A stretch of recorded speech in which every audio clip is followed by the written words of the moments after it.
Hello, and welcome to the Adventure Archive. My name is Ryan, and I'll be your dungeon master tonight as we continue our adventures in the Dark Kingdoms. With me, we have Matt as Victor of the Caldera, the human death cleric.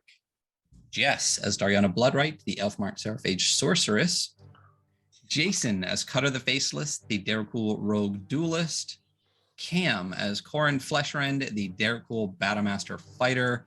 And Eric as Sylvester, the Dampier Warlock, with his Spine Devil familiar, Annie. Dark Kingdoms takes place in the Midgard setting, which is published by Kobold Press, so you will notice some differences in some of the races, classes, and features. And please be aware, this is an evil campaign containing evil-aligned characters in a dark fantasy setting, and as such, may not be suitable for some audiences. Graphic descriptions of gore, murder, mutilation, and torture are fairly common. I think we've had a lot of torture lately. Yeah. I mean, there was the meat market. Lately. It wasn't. Oh, there was a meat market. No, there is an active slave trade going on in the city. Mm-hmm. So always something going on. So how's everybody doing today? This is the first time in a long time we've had 2 streams back to back, right? Yeah, it's getting crazy. Look at us. Woohoo! 2022. Hey, baby. Drow, how's it going? Oh man, Drow's here. It's been a while, Drow. Consistency. What to send him a blessing. Sure in the box. So, do we have anything on the horizon? I don't think we have a lot of stuff. Just weekly scroll this week. I went to sleep early today and did not make the announcement for the game we're playing this week. The game we're reviewing this week. On Saturday, we're going over Nova. Spencer Campbell at Guild RPGs. Very fun, interesting game. Spencer Campbell's really into looter shooters, like Destiny.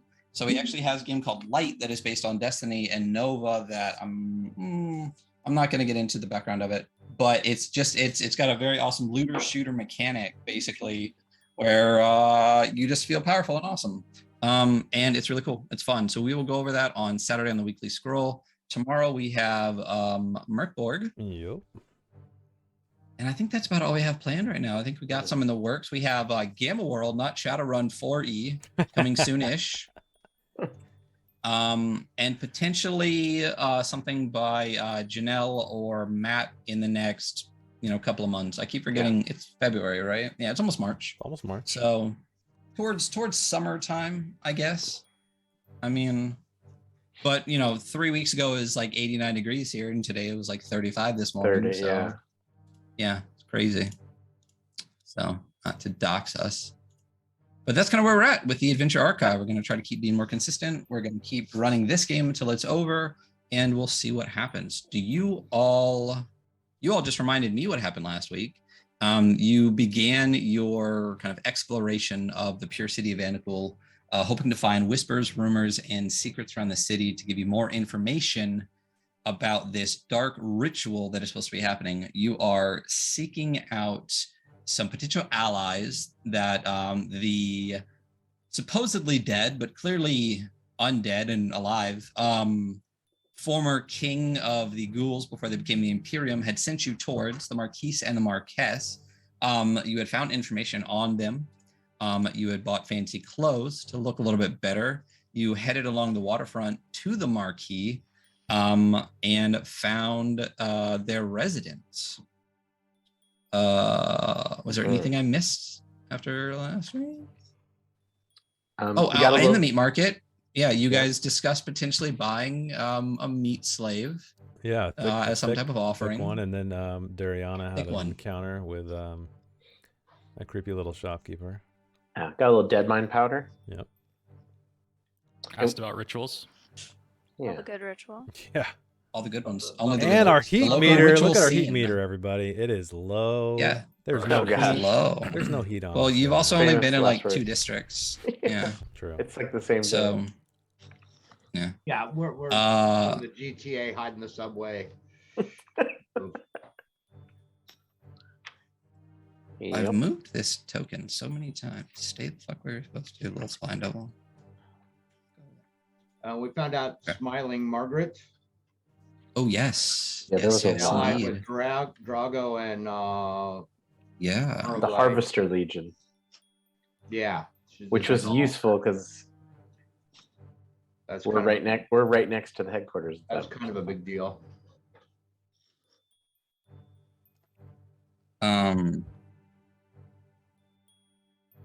Yeah, let me find that page here so I can give you. Yes. While you were, where did you get that from? Oh, you got that from what's his face at that place? Gregoire. Yeah, Robert's Remedies. Yeah. Oh. So after discussing all the local rituals, you gave them information about Narrowsane. You met this it seems to be unallied kind of necrophage, this powerful caster that had this shop in the market district.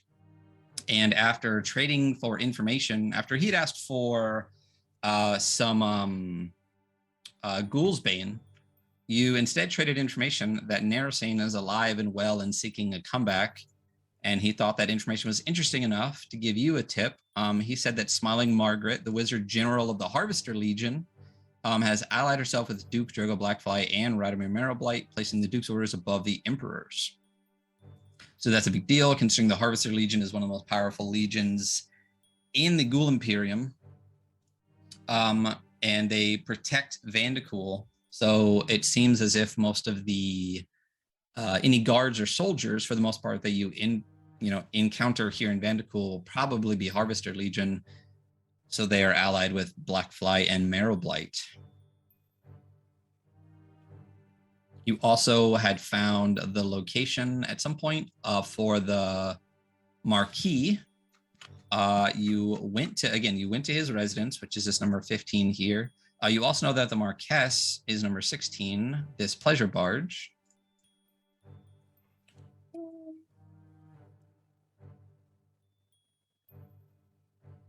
No, it's close, Drow. There's a good possibility. And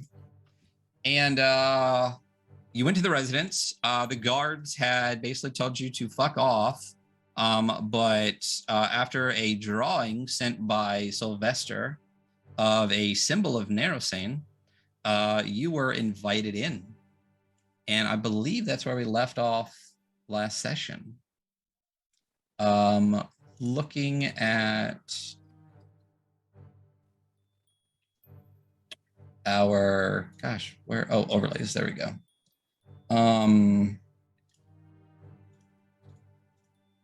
Looking at what you have for blesses and banes, you guys are a little light on a bunch. All of you look like you have 1 or 2 blesses. I have 3 banes. There's a lot of shields between Jess and Jason. Probably drop those down to 1 at this point. It's been quite a long time. And yeah. Well, let's drop everybody's shields down to 1. Wait, you're taking my shields away? Oh yeah. You haven't used them, and it's been. I burned all mine. I've been saving them for the end. Well, that's exactly why you don't get them. It's dissipated. The magic is. He wants to kill. Yeah. He wants to kill Cutter. I get it. All right, I get it. Well, you're not going to go into the. It's only fair that Cutter is probably going to be the only person that walks out of this, but he'll be more. Yeah, I mean, then and realistically, Cutter. What? Yeah. His name will be Cutter, but it'll actually be Sylvester. Yeah. I'm gonna run around. I don't know. Everybody else dies, being all of you. I don't remember what the game is called. I don't remember what the game is called, but this stuck with me. There's this game that I saw that someone made on Twitter about basically when you die, your skeleton hatches out of your body and then goes off and has adventures. And just that mental image, I will never not be in love with that forever. I love that idea. That's awesome. Right? Yeah. Right? Your skeleton realistically, we're just like a meat sack wrapped around bones. Like there's just something inside us all the time. Yeah. This is getting deep. So deep. So let me get to where I need to get to, and we will get cracking this evening. Crank. You are at office because it's so damn cold, but now it's like so hot. Yeah, it's kind of warm in here too. Bat sack. Man, bringing it back with the bat sack. She reminded me with meat sack. I immediately thought of bat sack. Bat sack. That's where Goham started too. Yeah, we should all make bat. Yeah, that's where Goham's nice. I forgot. Yeah. Yeah, drop some Gohams in the chat. Yeah. Some of us maybe on our finale. On our of the channel. The bats will fly into the And we'll waste all of our good spells. That would be a way to kill us. Yeah, that'd be a way to really badass bats. Yeah, we all spent like our top level spells on those fucking bats. Well, I think it was mostly beat him. He literally went ham and like threw like fourth and fifth level spells at these 4 bats that I think had a combined HP of like 30 maybe. Like I think he used both of his portents too. He was going and both hard. portents. We didn't alert the guards though. That's very true. They were ass bats though. That was the key. They were sack bats, not ass bats. Yes. That was beat him. Whoa. Amarasun, get everyone to 3 blesses. Thanks, Amarasun. All right. Thank you. Look at that. I'm gonna drop them. Thank you. Dang.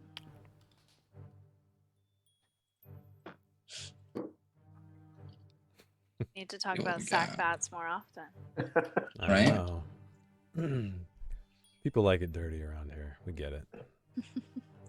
And if they watch any of our Merkborg games. Yeah. Watborg. So. Sack provides.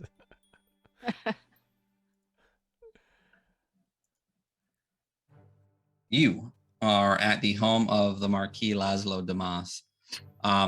It is a palatial residence standing at the north end of the waterfront, built in the style of a Marian mausoleum. The bottom part of the mansion is a tomb-like platform of white marble carved with scenes of ghoul armies conquering the drow and other subterranean races. A flight of steps flanked by stone gypsosphinxes leads up to the platform where 36 elegant columns surround a large central structure. Standing between the columns are 12-foot-tall statues of the ghoul gods and the emperors past and present. A statue of a night gaunt perches on each corner of the pyramidal roof.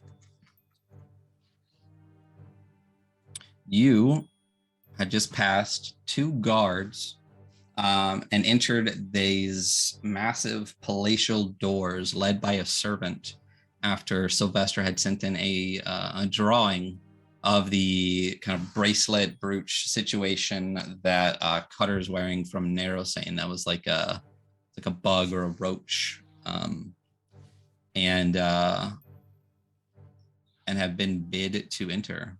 As you enter into the space, you see a large kind of greeting area. It's a standard rich person's house. It's got like the 2 stairways that kind of go up to like the balcony situation and everything like that.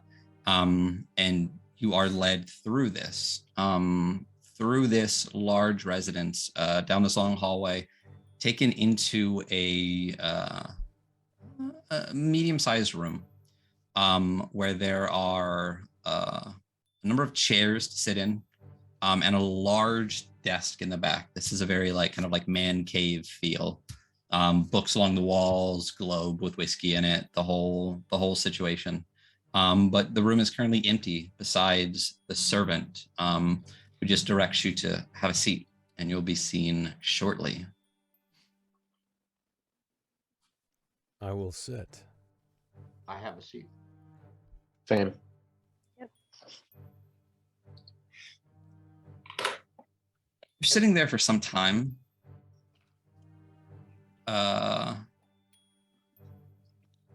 Waiting. The time continues to pass, and you and you all just continue to sit there, I assume, wait patiently. Well, So there's. Go ahead, Eric. I was gonna say, while I'm waiting, I'm gonna check in with Annie on our boat situation. Okay. The boat is still, the boat is still there. If that's what you're worried about, the guys are still there. I believe you told me last time when the did you guys throw them a bone at all when after the deal went down? Yeah, when I went through and registered the boat, I gave him a gold. Gotcha. Or whatever seems reasonable for them to kill time for the day. Yeah, a couple of gold is fine. Okay. So if you can communicate telepathically with her, kind of just get like a whole update, right? Yeah. So you basically hear that the guard, at least one of them stays on the boat at all times. They're not too inebriated at this point. The boat is still where it's at, moored, ready and waiting to go if needed. Okay. Other than that, I'm waiting. So while we're waiting, is there anyone coming in and out of this room? Or do we hear anything going on in this building? You don't. The way you guys walked in, it seems like a distant kind of more like internal like den this space is. You get the sense, at least some of you have been in palatial estates before. This is most likely the Marquis de Moss's like personal office. So there's not a whole lot going on. And when you were led in, there also didn't seem to be, you didn't see many people. And you're not sure whether that's because you were not supposed to see many people or there just weren't many people. Unsure of that at this point. But as you're kind of sitting there looking around, one single solitary figure strides through the door. And this is the figure that you see. Where are you on the... I'm by the 15, 14, 16, yeah.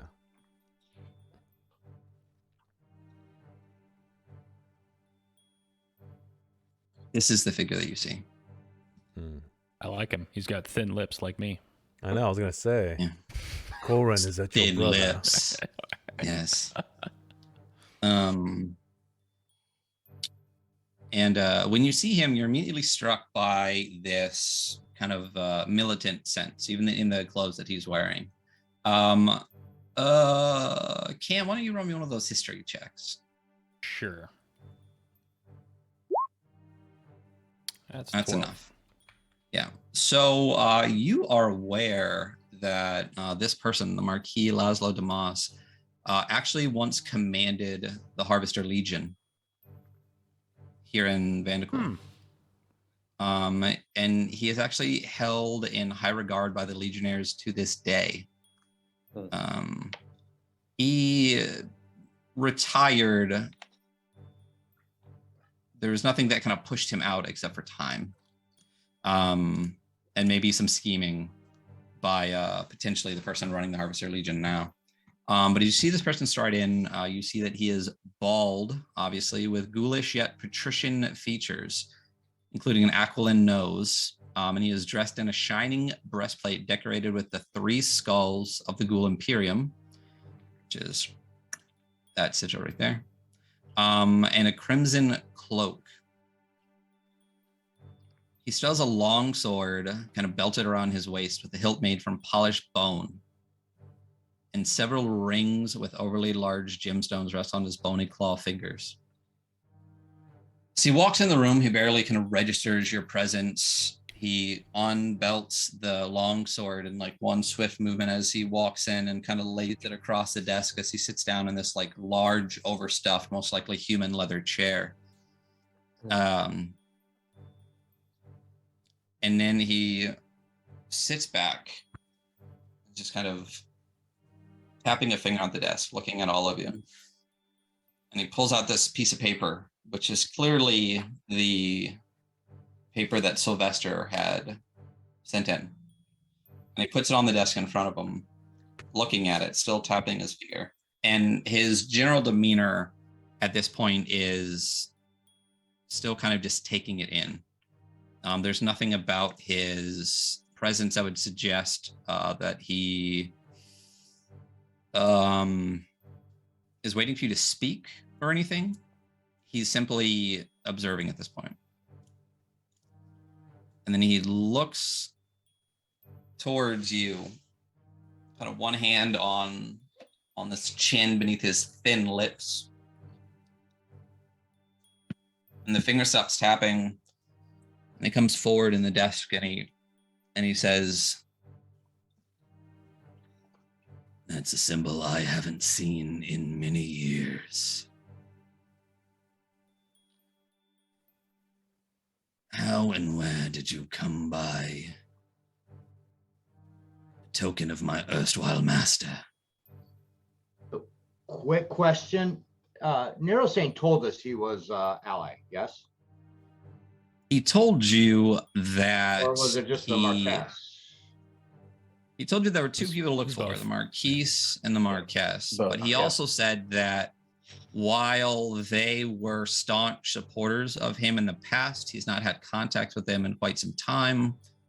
But he was confident that if you showed him the symbol, they would most likely give you aid, is what he had said. Okay. So, but with his power drained at the time by not having the staff of the underworld, he had been unable to really contact them, and only through his various minions and creatures had he been able to keep tabs on the Imperium.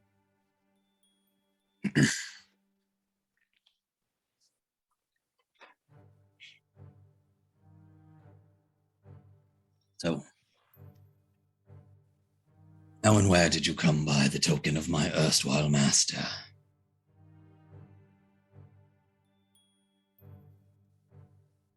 Right.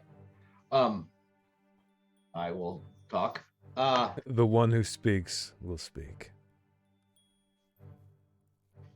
I speak. Hmm.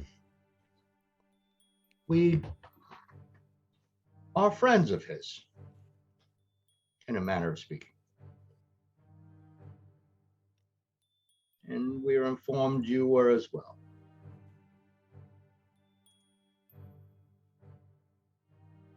Most of the Imperium thinks that Nerosin is dead. He is not dead. Said you're friends in a manner of speaking. What manner is that? Well, we haven't known him that long, but I feel we hit it off well.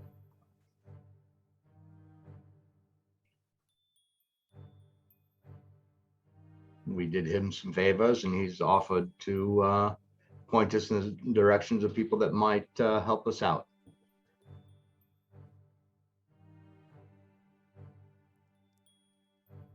You being one of them.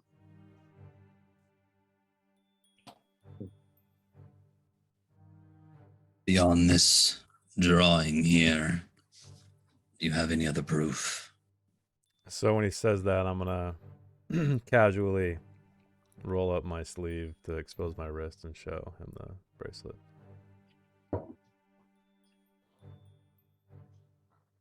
Like that is not given lightly.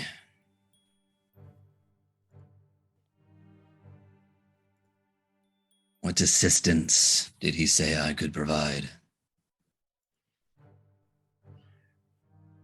Well, there's a lot going on here in your little area, some of which you're probably aware of, some of which you might not be. One is Drago Blackfly is planning some sort of ritual that will grant him and his followers a boon. We look to stop that, but there's more going on than that that might interest you. I assume you're aware of Smiling Margaret, who now holds your old post.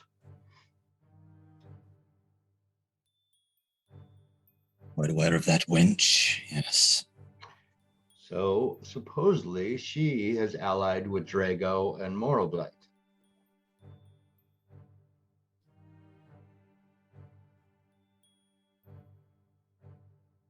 And what concern is this of yours? Well, the concern is we need to stop Drago, but it seems that that concern would also concern you for multiple reasons. One, regardless of whether you're looking to see Narrowsane return, which he plans on doing, or even if you're still allied with Emperor Nicephoros, either way, Drago is a thorn in both of their sides.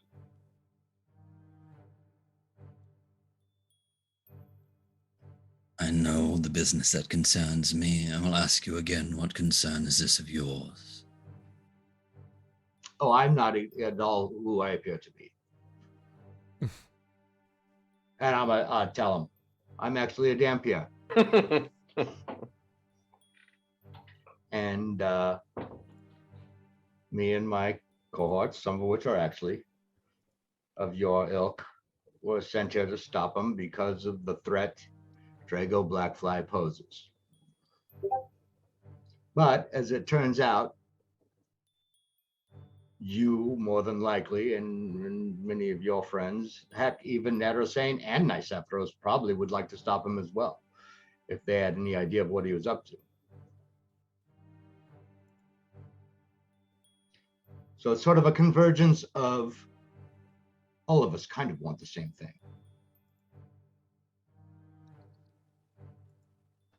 Oh, you people. Who sent you? You claim to be a Dampier. You appear to be Daracool. Why don't you drop whatever enchantment you have on you? I'll drop mine. Victor does this. So the way that I believe the book works is Jess has to decide all or none, if I remember correctly. Also, if we drop it, we can't put it back for another hour. Is that right? So is it all or none? I can't just drop mine. Let's bring it up. You have the book in your possession. Don't worry. Gosh, there's so many magic items that no one uses. There it is.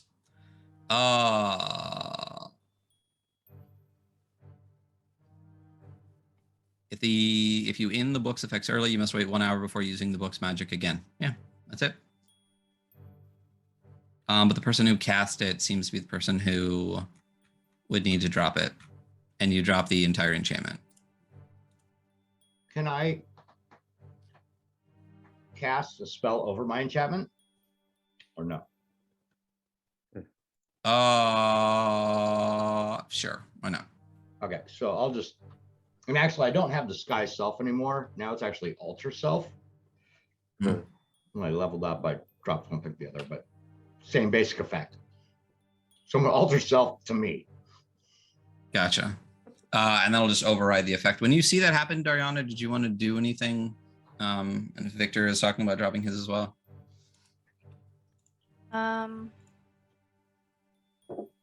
Do I get the feeling that we're gonna be here for a while?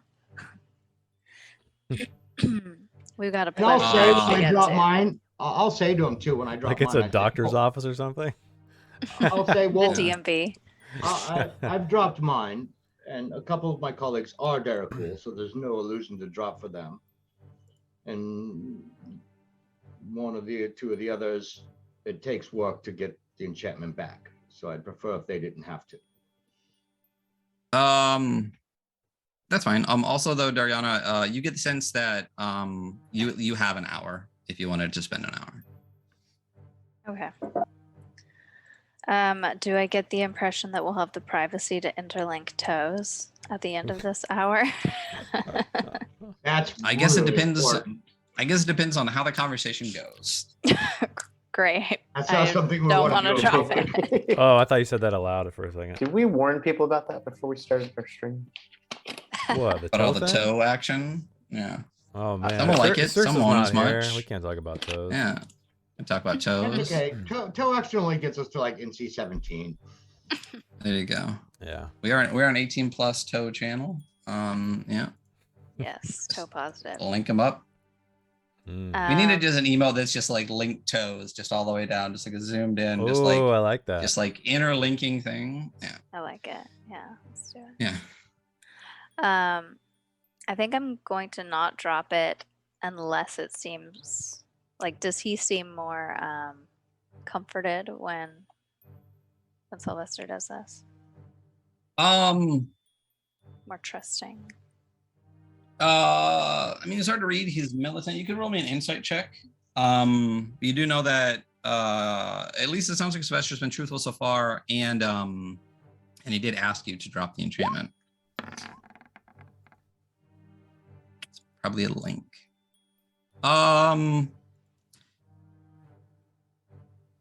He doesn't seem necessarily distrusting. He still seems to kind of be more feeling you guys out, but you don't get a sense of like aggression or anything from him at this point. It's more like a cautious feeling out is the sense that that you get from him right now. Also, when you look around, you see no guards with him or anything of that sort. I'll drop it. So as you disguise yourself and the rest of and he looks over the rest of you, you notice this. You just had to drop the enchantment on all of you. You know that yours is now dropped to Sylvester.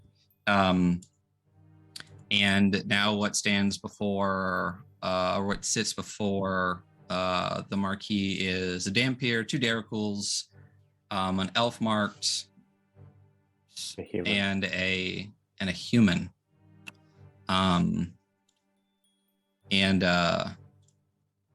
He asks again, who sent you? What purpose do you have here? Besides passing on rumors. Well, I'm going to go ahead and lay cards on the table.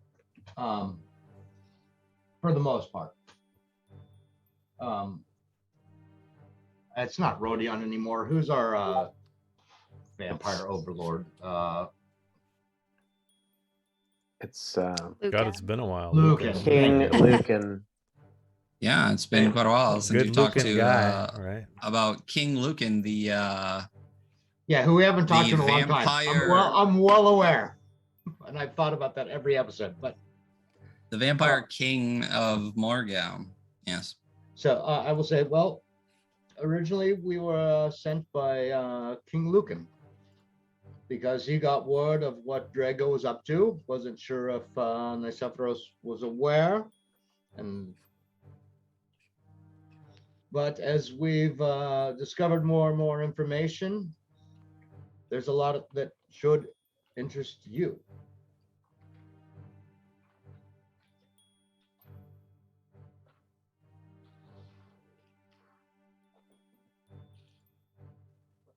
You were sent into the Imperium by the Vampire King. Well, no. To stop this ritual. Well, no. We've just fallen behind. We were originally sent to grab, who is it? Duke Abghost. Yeah. Who the ritual was centered around while he was still above ground. But our chase has led us down here. So no, King Lucan did not specifically send us down here. That was of our own accord.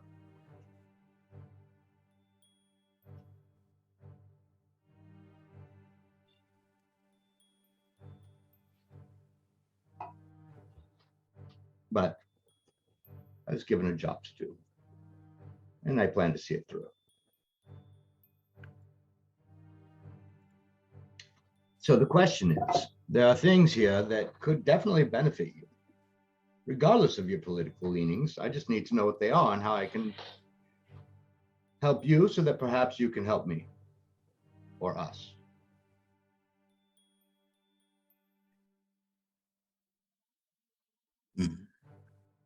I appreciate your candor in this.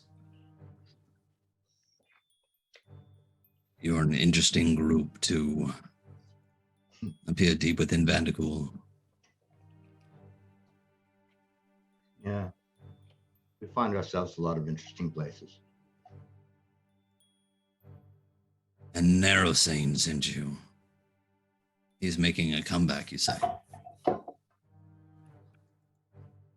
There's that possibility, yes. Is that something that would be to your benefit or liking? I think a change is needed in the Imperium. Oh, perfect. So here's my thought. Yes, he is coming back or wants to. He has the staff of the underworld.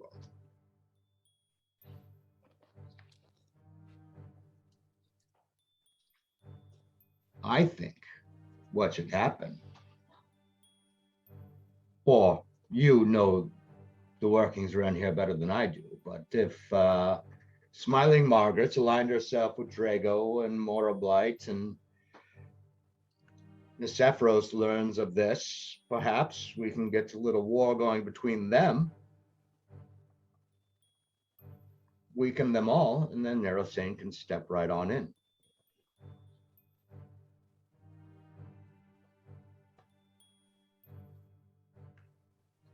But in the meantime, I still need to grab Duke Afghost and stop this ritual. Everybody needs to stop this, otherwise Drago will probably be too powerful.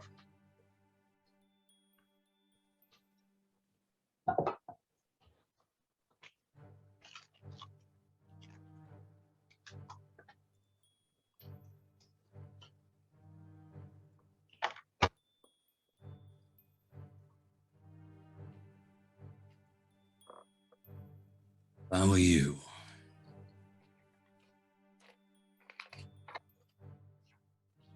I would seek out Mother Ludmilla Genova.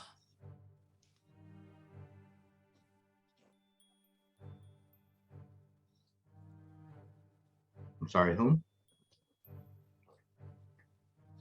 Mother Ludmilla Genova. She could be a potential ally of yours. And he points you to, or gives you some slight directions towards what you know to be area 18.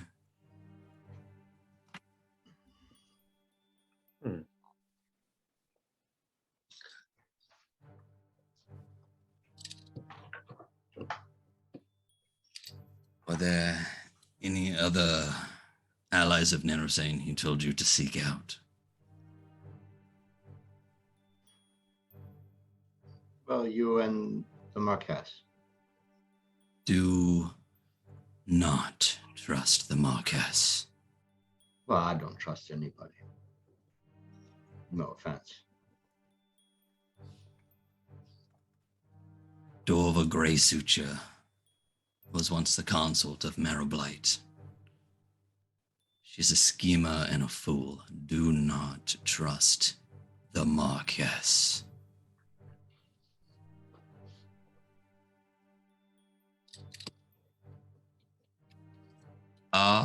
And I would also like you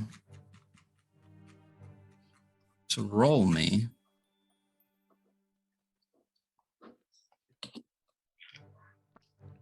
a D6. Me? Yes. I like it. Ready. We like these Roll sixes. Yeah. something.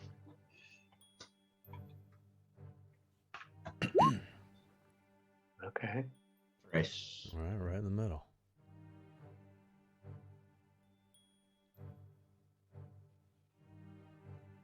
All right. You also get from the Marquess one of the deep secrets.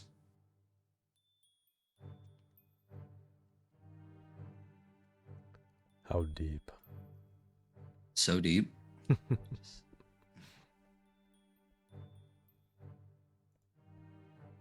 He tells you. I rolled a D6, so it's not that deep. Can you roll a D8 next time? It's And I only got a relative. 3. So really, I mean, So not that deep. But he tells you not just a black fly, but of Radomir. Tells you that Radomir Marrow-Blight yearns to create a kingdom of hunger by transforming the Ghoul Imperium into a theocracy led by the priests of Vardasane.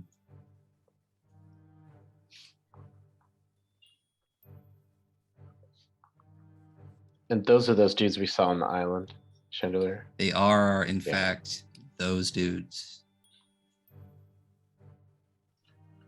I'm gonna go ahead and fill him in on that island. What's going on? Yeah, there. yeah. Okay.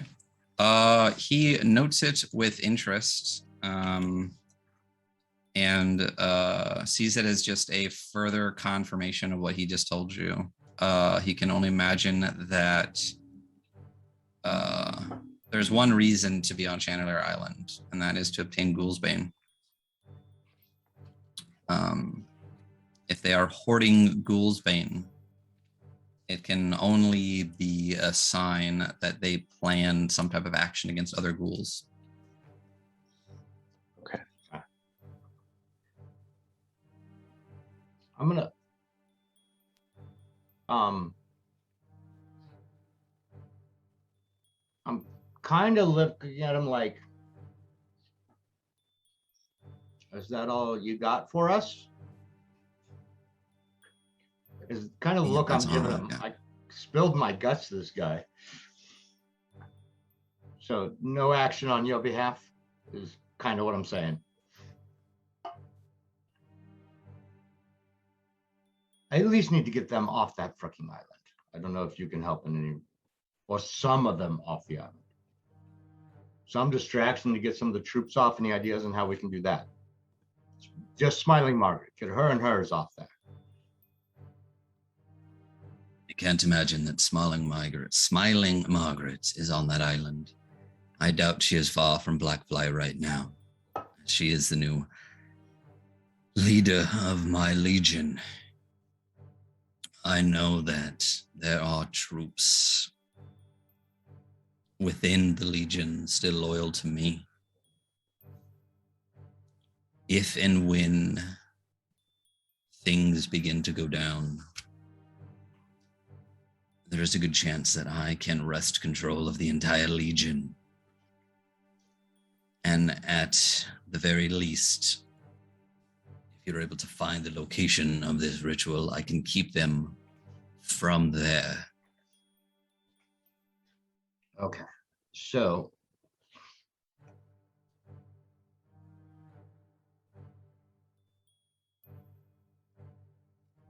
if we need to make a quick getaway,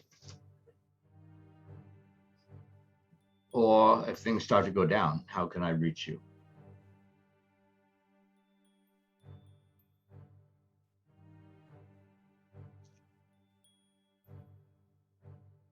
I will keep a close eye on all of you.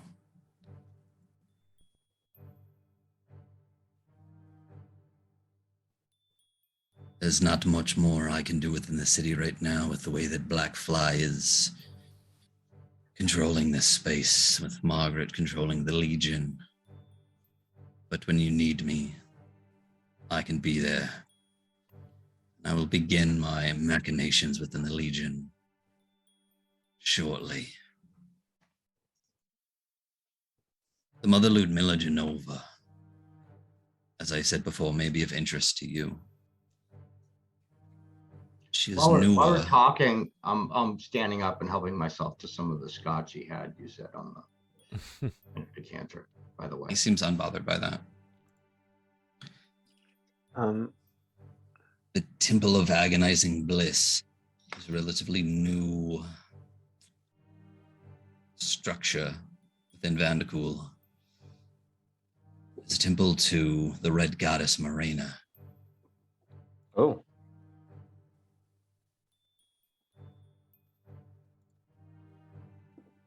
We were supposed to disrupt the Red Winter.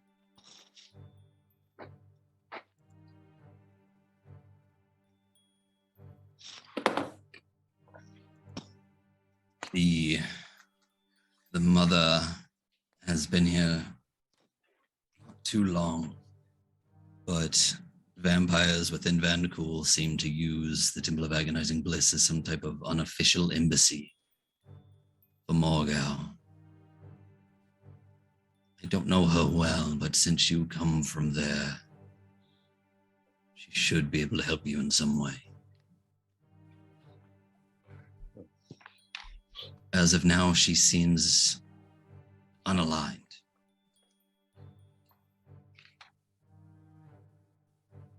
I will repeat my previous warning. Do not trust the Marquess.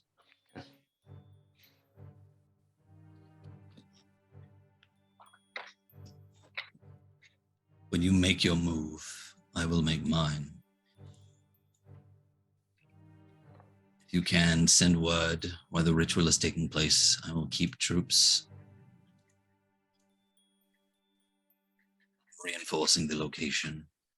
I don't know how many I can move from the area, if there are any there, but you can be assured none will enter afterwards.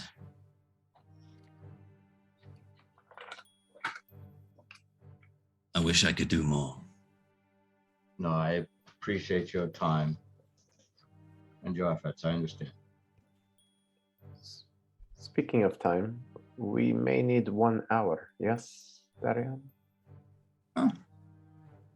It's like 30 minutes at this point after all the conversation and things like that. Cool. If you guys feel the conversation is wrapping up, he will retire. He will send a servant in after him with anything you may require now, refreshments, take a short rest. You can stay within the office here, and you will be directed out to continue your business once you are done, unless there's anything else. Can he sponsor us to stay in Vandecool? Because we were given a 3-day pass.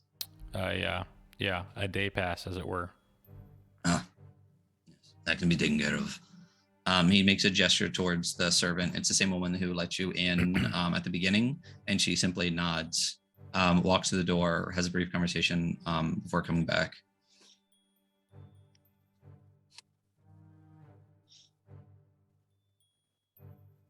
And if that's it, he will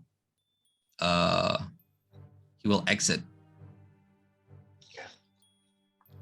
And after he does so, the servant does come in. She asks if you guys would like any refreshments, if you guys want anything to eat or drink. Flesh is obviously offered. You are in the home of a ghoul. You can take your time. She stays with you in the office kind of at all times, not leaving you alone in there anymore. Unless you guys request specific alone time to do your ritual, which you're welcome to do. After a short time, a knock at the door happens. She goes to the door, retrieves a number of necklaces with tokens on them. They are not, there is no sigil or symbol of the marquee on these, because that would probably not be the best to walk around with a symbol of the former leader of the Harvester Legion on it. So they're relatively unadorned, but Cam, you know well enough that these are general, basically resident passes within the city. They just describe each of you as someone who's just allowed to be here kind of at will. Nice.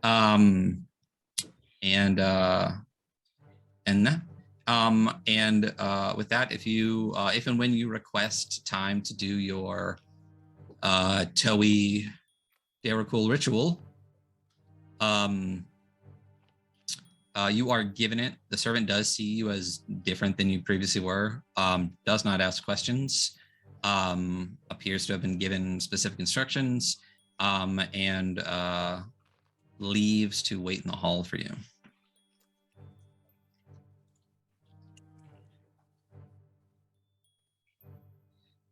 And if you are going to do your ritual, you can go ahead and do that. If you feel like describing it in detail, you can. Cutter's gonna go read a book with his back to the ritual. I'm going to drop my voice into Cutter's head, describing in detail everything.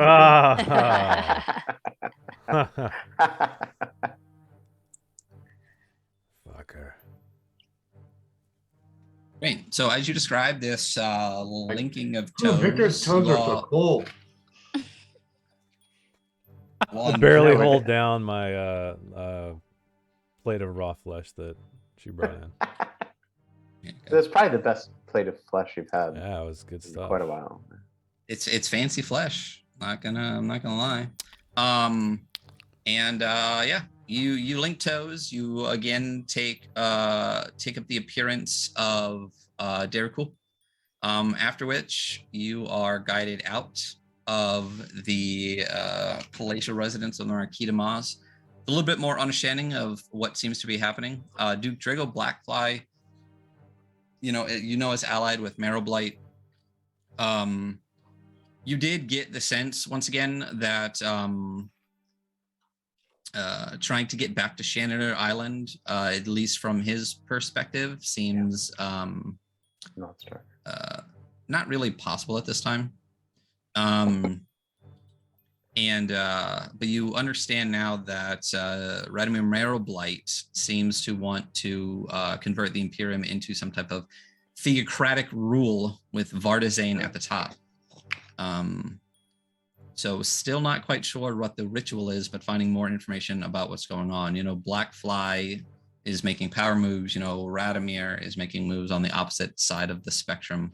And you were told many times not to trust the Marquess. So as you leave his estate, might be a little bit early, but this sounds like a good time to take a quick break. And then we'll get back and continue the exploration of Vancool Archive. The party is currently in the pure city of Vancool, trying to discover information that will help them stop a dark ritual that could alter the course of history as they know it in Midgard. Having just left the Marquis Laszlo Damas's palatial residence, a former and current ally of Narosane, a former king of the Imperium. What would you like to do now? So, because we're taking downtime doing our ritual and all that, I'm and we're alone, right, in the room? Sure.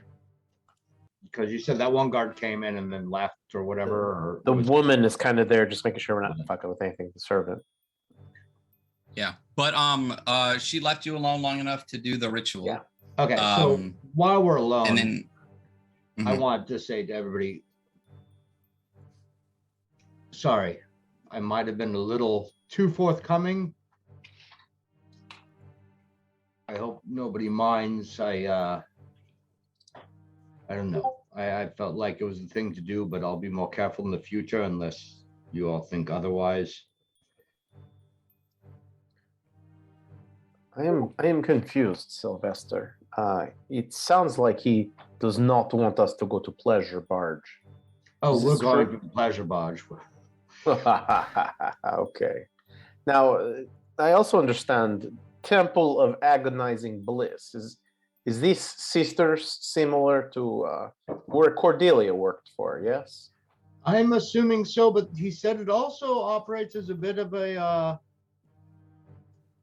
what was his exact words? I think he said vampire embassy, perhaps. Right. Do you think we should check in with King Lucan before pleasures, yes? Well, we should have checked in with Lucan probably a couple days ago. Nah. And I've been thinking about that a lot. Okay. I think we should definitely go to this temple. They might have information and aligned with what we're trying to do and accomplish, and might be able to get some information. So you think go to temple first and make blessings before pleasure? Right. We can do that. I don't know. What does everybody think? What if they are run by Red Winter? Isn't one of our directives to crash? Thing is, it's a temporary. It's a could be too much heat for Morgal, but it's also a temple to Morena, which is always fun. But as far as I do not know. Last time I was in Temple to Morena, I barely escaped with life. Got whipped to death almost. Oh, I seem to remember differently that you escaped with an extra skip in your step. I do not know. I still have scars across back, but yes, it was fun. Yeah. Well, pleasure, pain, fine Okay. line. What does everybody else think? Especially, I'm curious about their Temple, goal. large, Lord Demas place things seemed closer to the vest. I don't know. I feel like I jumped well, the gun a little bit on that one. what's said is said, but Lord Demas was also quite forthright in his support for our work. I'm inclined to take his advice. Avoid the Marquess. Avoid her Unless completely, or should we we still could see very but well play be closer we to could the be vest? walking right into a trap. Taking us down could be her way of getting back in Marrowblight's good graces. Da. Or Blackfly. Blackfly. That was Yes. she was the Blackfly. Yeah. I meant to say Blackfly. I think they're all kind of working together, though, right? Yeah. Yeah, but she was the ex-lover of Blackfly before being Blackfly's consort, discarded for Baroness Graveskin. Right. Do we know? Does Blackfly have a new consort? Yeah, it's I thought he did. Baroness Graveskin. Yeah. Miss Graveskin. Maybe we can just plot the thing in that way. Miss Graveskin. She may be a scorned lover, but she may also be looking for a way back in. True. Do we know anything about Baroness Graveskin? Other than she's with. We do not. I What's the tend name? to agree with Corin that the Marquise seemed very supportive of our work, and perhaps we go visit your kind, the vampire or Dampier. Okay. Yes. Well, I don't particularly trust anybody, even the Marquis, who supposedly was on our side. I'm more after chaos. The more people we can get fighting amongst themselves, the better for us. But we do not want to create. The problem Heat, with my yes. tactic was I gave away our position, which was Yes. not something I normally do. I can We have appreciate cast our- chaos, but I'd prefer not to meet my second end in the middle of it. You're fine. Are we ready to go, Dariana? Are toes good? Toes are great. Is there any way we could bring Brian out of Bag of Holding, or is this too dangerous here, surrounded by Sulphur Sea? But I think walking around this Perhaps town, not into Dampier. Yes, it might bring undue too tempting. attention. He would stand out. Okay. I think of him sometimes when we sleep, and he must be lonely at this point. I know. I think him often. It's like, I you think of immediately while he sleeps. untangle my Brian, toes. I don't think about you at all. All right, well, Victor He's has just wet missing dreams Peter. about a blood sack. I think we should get on our way. That. Where are we going? Before we go, when we are in the Temple District, what's the primary religion that's in place? Anu Akbar? Yes, Anu it's- Akma? Yeah, Anu it's just all a Akma trap. a little bit. Yeah. Yeah, yes. Admiral Akbar. That's a trap. Yeah. We worship Admiral Akbar. Anu Akma is Yeah. the primary religion, but you know It's a that there trap. are a lot of Yeah. you know It's smaller like religions the- like Vardazane, you Yeah. know, and the like But kind of around. if it's near, we should check in at see if we can talk to a priest of Anu Akma. They might be as interested as we are if Marrowblight intends to impose belief in Vardazane on all of the Underworld's people. Would be Oh. powerful allies. True. It might not be a bad idea if we can get somebody else to deliver that message.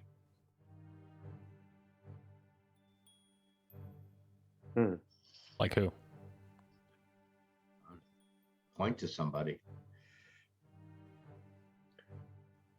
Well, we should probably leave this place before we're out welcome. Yeah. So next stop, where? Do we want to go to the Temple of Ryan, did- Marina or the Pleasure Barge or Or if So- Temple is in Temple Or District, do we we wanna could look find for the mother Anuakma. Ludmila Genova? Well, I think So we.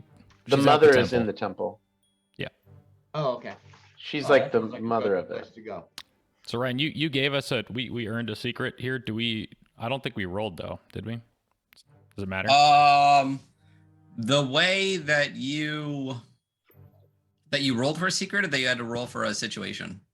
For a situation, the whole roll once per Yeah. area. The way that you played out that scenario, you weren't required to roll for that secret. So Okay. for the waterfront, you still need to roll. Yeah. Still have to roll Before for you something. leave the waterfront. Cool. Yeah. Mm. And if you On the choose not waterfront- to, you'll just automatically roll on the encounter table. So the places we walked by were the Let's do Dance some- Macabre, the We one have. Epicure, There's also the pleasure barge, the Sulfur Caldera. Yeah. the one place we haven't been, but it could be a trap. We're gonna look for a Mon Calamari. I will defer to Qatar and Corin. You are from here.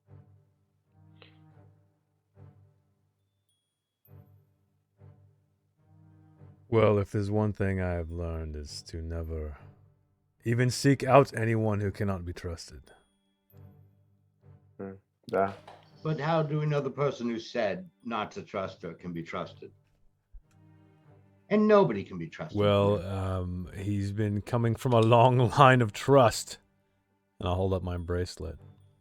But the person who gave you that bracelet said we could trust him.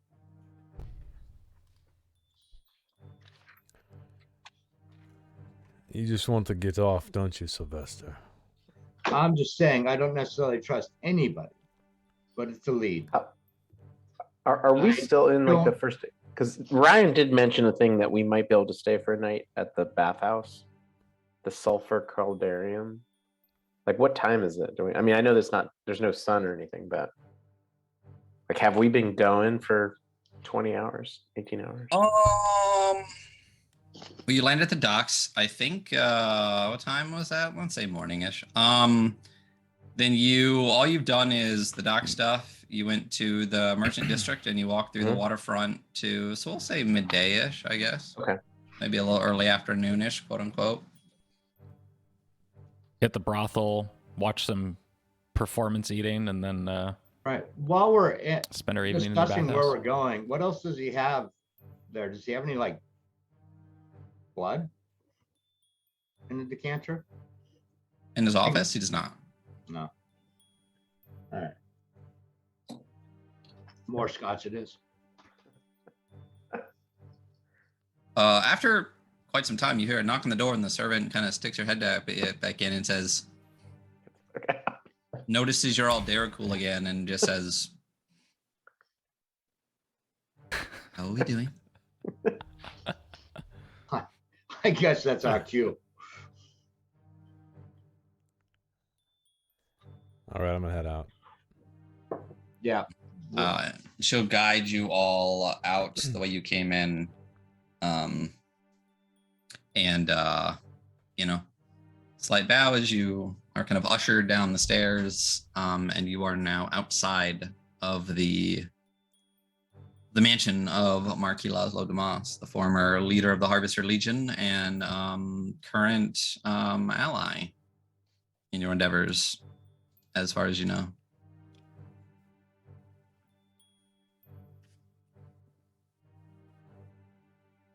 Where are you going? What are you doing?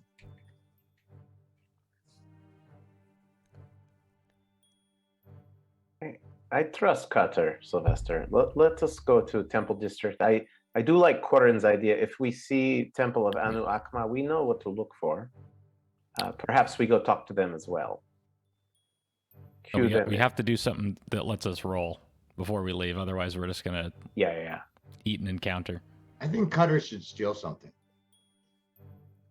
Steal You're something. already out of the mansion, so Too late.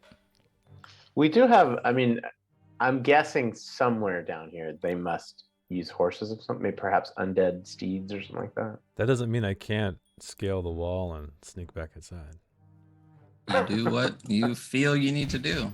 Yeah, I think just that's let me know. a fucking great idea. All right. So, can you describe this mansion for me? This structure? Are there windows about? Are there, from where I'm standing outside down the steps? Yeah, there are windows about. There are guards about. As I said, it's a kind of a palatial mansion. There's not necessarily like a wall around the entire thing. So it's just a mini roomed, large structure of Okay. your current potential ally. And there's Perhaps we steal from Harvester Legion instead of oh, that's no fun. current ally. It is next door, yes? Fine, Victor. Fuck up everything. Let's go. I'm just heeding Corin's warning. I just thought maybe I'd find something that would confirm his allegiance. Hmm. Where are you going? What are you doing? He's too smart to leave something like that laying around. You were in his private office. I mean, Yeah. Do we notice anything about his office that would tip off? did you while you were in there? Yeah. Nothing super out of the ordinary. I mean, you know that he was the previous commander of the Harvester Legion. There were many fancy tomes. The whiskey was quite nice. You dusted most of that off. And other than that, it was, relatively Spartan. Is there a deficiency bonus or anything? Not bonus, but Deficiency. for being drunk?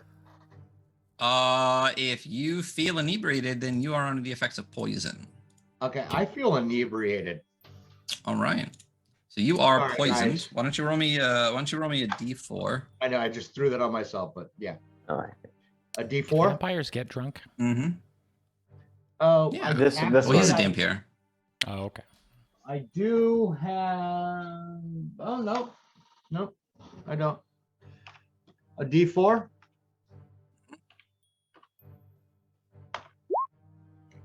Three again. You have disadvantage on all of your attack rolls and ability checks for 3 hours. Cool. So you guys can tell I kind of get that little hiccup thing. Mm. All right, guys then, lead me Victor, where I lead the need to way. go. Well,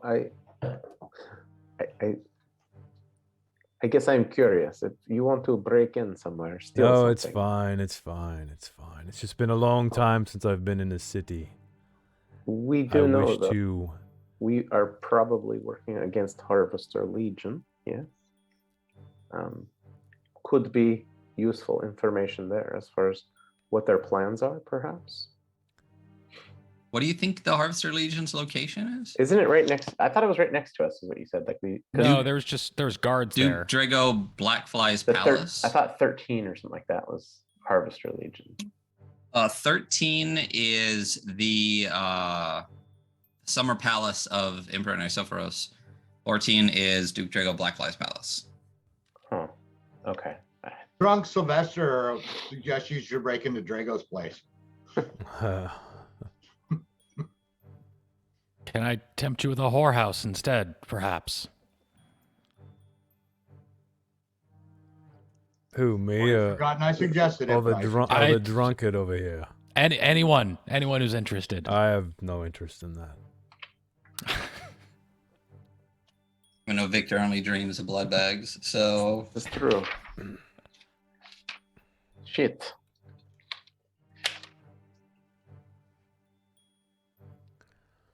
I guess perhaps if lunchtime we could go to Dance Macabre. Try watch eating as entertainment, yes. I mean, I do want to hear the box text for that, to be honest. I'm just personally, Cameron is curious.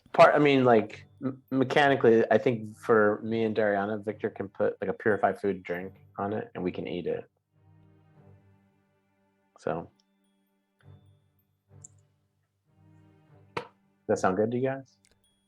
Sounds good. Who knows Who- what who's interesting down? Do you, characters do you might have be there. do you have Dampier munchies, Sylvester? Yeah, Sylvester could use the little nosh. Okay. So I can't I don't have remember those, where I am. bacon wrapped hot dogs that you find at K1 today. That is not hot dog, but yes, you can eat. I think we should go. Oh, what number was it? The dance? 12? 12? Okay. Yeah, let's go. It's got to be a better idea than robbing the guy that just gave us info. Or getting murdered on the boat. Yeah. okay. So you head towards the Dance Macabre. As you walk back along the waterfront, there is the, as I said, the Palace of the Drago Blackfly, kind of swarming with soldiers. You see the Summer Palace of Nisophoros. Continue along towards the Dance Macabre. As you go along the waterfront, you see that it is in fact a kind of floating theater. It's not very large, so these are small, kind of intimate performances. You pay the fee to enter, which is, like a gold each. And as you're let in, you realize this is not it's not just a restaurant. As I said, it's a theater and a restaurant. So you have small tables. There's 5 of you. You would be the largest group kind of sitting down if you all sat together.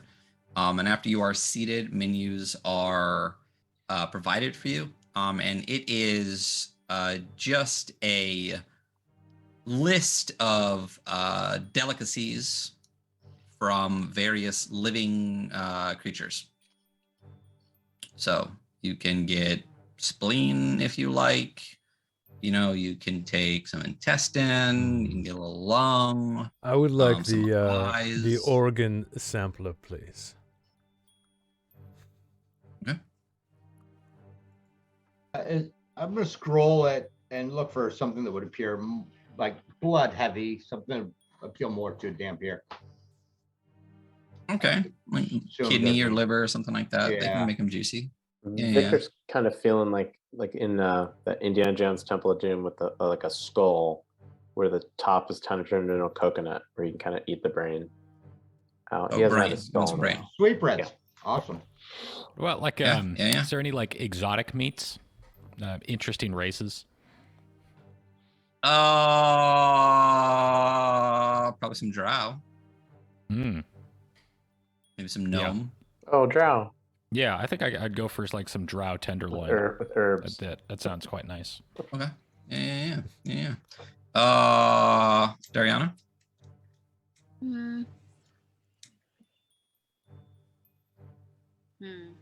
Is it possible to get like a cup of blood? They can give you like a blood au jus on the side of something if you'd like. Okay. I'll get like a French dip with a blood au jus. Okay. Yeah. Like a so Frenchman. it's no A problem. Frenchman it's dip. Yeah. yeah. So bread, you got some shredded, like probably loin, on there. You got Perfect. some onions. You got like a blood au jus on the side. All right, so that is the order you place. Mark off, Gold. at least another gold each. Yeah. A couple across the board. Why don't you all just mark It's off just like like 5 gold total 5, for yeah. dinner and the performance? Yeah, so 25 gold. Somebody mark off. And yeah, you sit down. The food is brought out to you. The lights are dimmed. It's relatively quiet.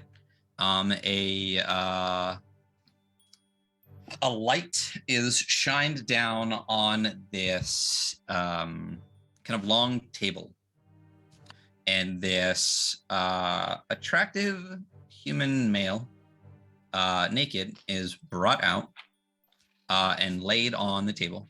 And you can tell from his appearance that he has probably been given a hefty dose of dead mind powder, kind of barely keeping his feet as he's brought out, and is just laid down on the table.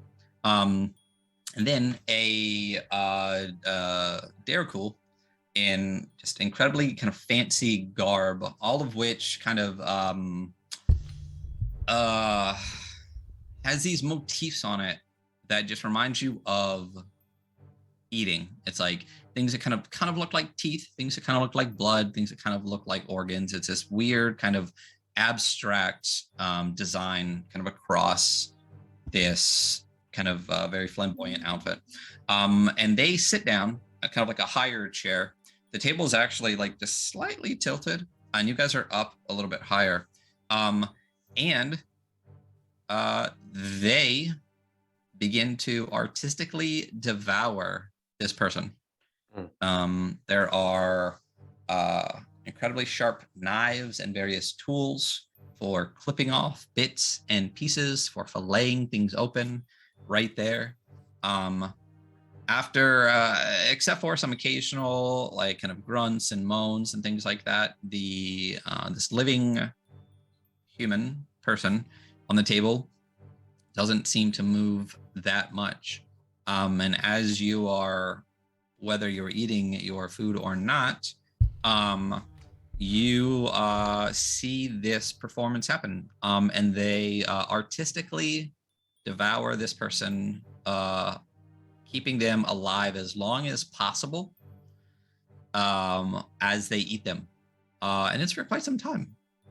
And really what's left is just not much bones, the kind of unedible bits. There's some flesh that isn't there, but calf is gone, thighs are gone. Most of they were completely gutted from the inside. The last bit after the person expired was a cracking open of the chest, and a devouring of the heart over top of everything.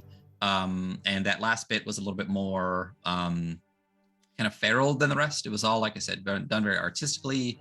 A lot of it was very clean.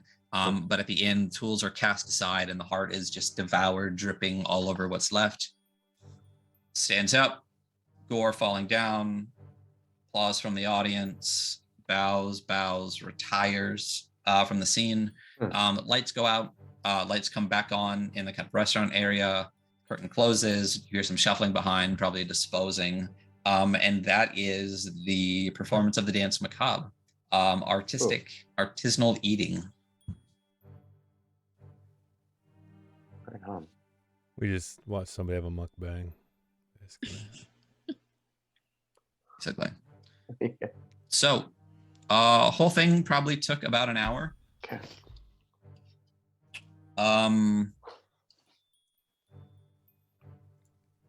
And what would you all like to have done during the performance? I will remind you that something needs to be said or done to trigger a roll. So even if you would like to just try to eavesdrop on some other conversation, that's what I was we can make it as simple as that. Yeah, I kind of wanted to. We'll say that if you succeed, you will get to roll on the Whispers and Rumors table. And if you fail, there could be a potential encounter. Okay. So I just want to. Who would like to listen in?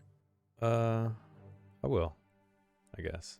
Are you? We're gonna go ahead along the waterfront, and we will we'll bump up some of these DCs a little bit now that you guys have been in the city for a little bit a while. So we'll say this is a DC 18 overhear this over the eating and everything. Okay. So what kind of patrons are here? Are they like commoners, just kind of a mix of everybody? Not commoners. I would say they seem very libertine. Not the whole waterfront is relatively it's fancy living. So you probably don't see many of the richest of the rich here, but you see all of the people that are rich enough to show off their wealth. Yeah. And we're dressed well enough. It's not to fit in, cheap. Yeah. correct? Yeah. You dressed well enough to fit into this area. Yeah. Did we get a vibe that like the garb and stuff was part of the Vardazane hunger cult, or this is purely No, theater? you Okay. got the vibe more that it was just Theatrical. theater. It was just Okay. the designs themselves and the outfit itself was supposed to Cool. kind of give the feeling of eating and hunger and things like that. Okay. Not necessarily like the hunger god, but as you know, Gotcha. ghouls, their entire structure is built around eating flesh. So whether you're part of worship of the hunger god or death or what aspect of it, it's all still you gotta eat. Gotta eat. So why don't you roll me a Let's say investigation. I was gonna say if you're actively listening in, I'm gonna say investigation for an 18. Really? Yeah. Investigation? Mhm. Oh my god. I like it. I'm gonna fail this big time. No, you got it. No way. I'm gonna Gotta bless at least it. get some. You get a Gotta get blast? some There's heat no on the board. way Gotta I'm gonna some get heat on the board. Yeah, there's no way I'm gonna get this. Yeah, I gotta roll a 17. Come on, roll 20. Did I make any rules about no blesses, no banes, or did I not say anything about that? Oh, I wasn't Well, I sure. don't remember, but I can just Nah, sure. Doesn't matter. I won't bane it though. investigation. All right. What do we got? 14. Told you. So close. 14. All right. You get an encounter. Drunk. Yeah. So while you're trying to kind of listen in during this Sylvester's blabbing in performance, his ear. Did you see that? and at one point, as you begin to kind of like, maybe the table right behind you starts to say something interesting, you hear Sylvester just kind of be like, "What are you listening to? Are they saying something?" And the table actually hears you say that and calls over a waiter. Oh, The performance ends, but where the F are my encounters? If I could have you roll a that's what it is. It's not too far. I'm gonna have you roll a D12.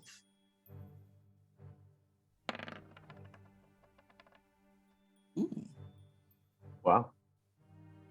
That Not a doesn't good sound. attack. Or damage or something.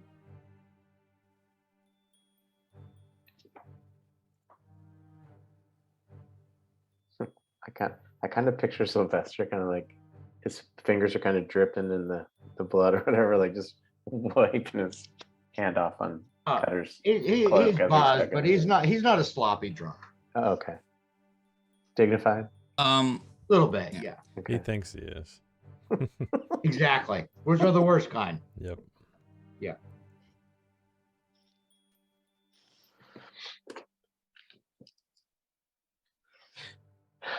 So after the performance ends, the waiter comes over to you, and he kind of leans in, and he says, "If you would all please exit the Dancing Con, please. This is this is not the kind of place to be doing what you were doing. And if you could not come back, I would appreciate it. Please I go." was done anyway. Mm-hmm. All right, sure. Thank you. I'll leave. Excuse my friend, he's drunk and an asshole. We'll leave. That's me. And I stand up and leave. Yeah, it is, buddy. And as you're leaving, there is actually a patrol of Harvester Legion kind of just walking along the waterfront. The waiter actually calls them over as they watch you disembark. And as you walk away, appears to just have a brief conversation with them. And they nod and continue walking, but seem to, kind of keep glancing in your direction as you guys are walking away from this barge. They don't follow you. They don't trace after you. They seem to take note of your presence.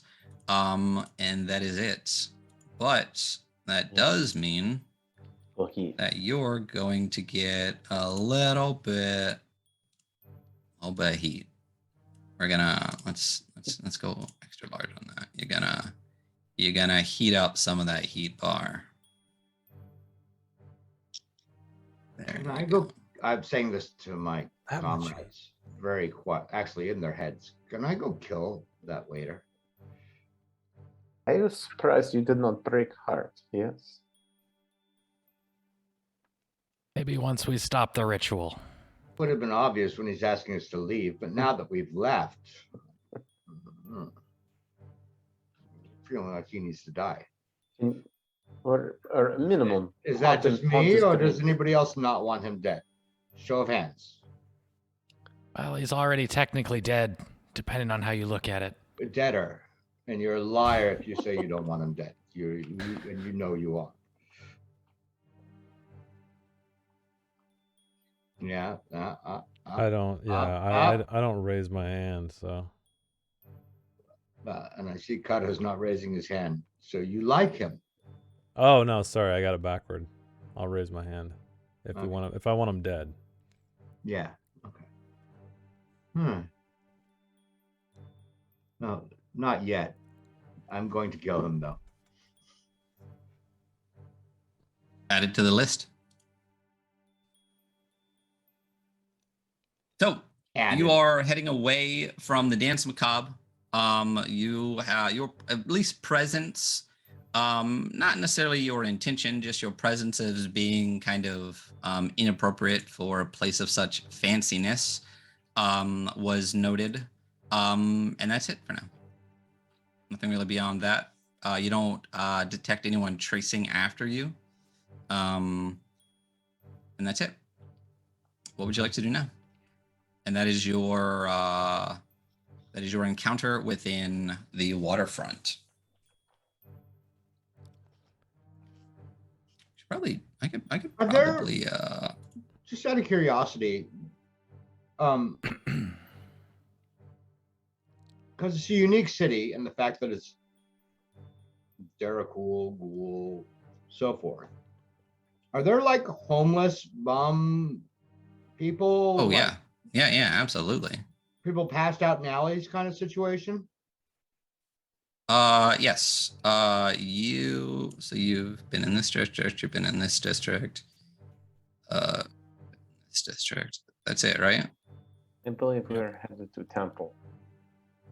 Yes. Yeah. So you are actually quite aware, or at least if you ask that question of Cam, he can tell you about the what are they called? There are the whole society is hierarchical. There are ghouls at the very bottom that are not part of the feeding structure. They've basically been kicked out. They're the lowest of the low.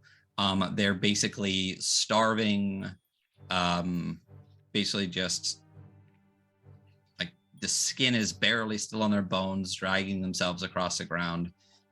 They are not allowed to feed, so the only thing they get are scraps or refuse or things like that. You ran into some of them when you were at the outpost, kind of around that kind of stinky fountain. Remember that's what they were actually subsisting on, as they were kind of like dragging themselves around, was literally just like the refuse, like pussy leftovers that was coming from the fountain, and that's all that they were. So yeah, in most of the alleys and things like that, you will find at least one or two of these kind of outcasts of the ghoul society. I'm looking for one that's kind of basically passed out. Okay. You can find that. Yeah. Okay. It's not that hard. Are you? You won't find it. Here's the thing: you will not find that in the waterfront district, though. Okay. So I'm just It's keeping my eyes peeled. Okay. It's too rich and fancy for that. In most other areas, let's say you can keep your eyes peeled, and if you want to turn that into a roll later, that could be a possibility. And just to clarify, I'm looking for incapacitated. Okay. Gotcha. So, where are you guys going? What are you doing? What district are you entering? And I think we talked about 18. Yeah. Yeah, 18. Yeah. And then we've already been to the orange one, or did we go around it specifically to avoid the it? Coliseum. I don't think you went in through the Coliseum. we so if went you want to around go it. back up like the around waterfront, it. just Then. get in. Yeah. So you're right. Yeah. Can I roll to try to? I think we already know what the orange one is, but what the pink and purple areas are. Sure. Yeah. So roll me that. No, you don't know shit. No. As you enter the pink region, you realize that this is the religious district, but now you're in it. And you see a lot of houses of worship. There's still some. Here's the thing: a lot of the districts still have residential areas.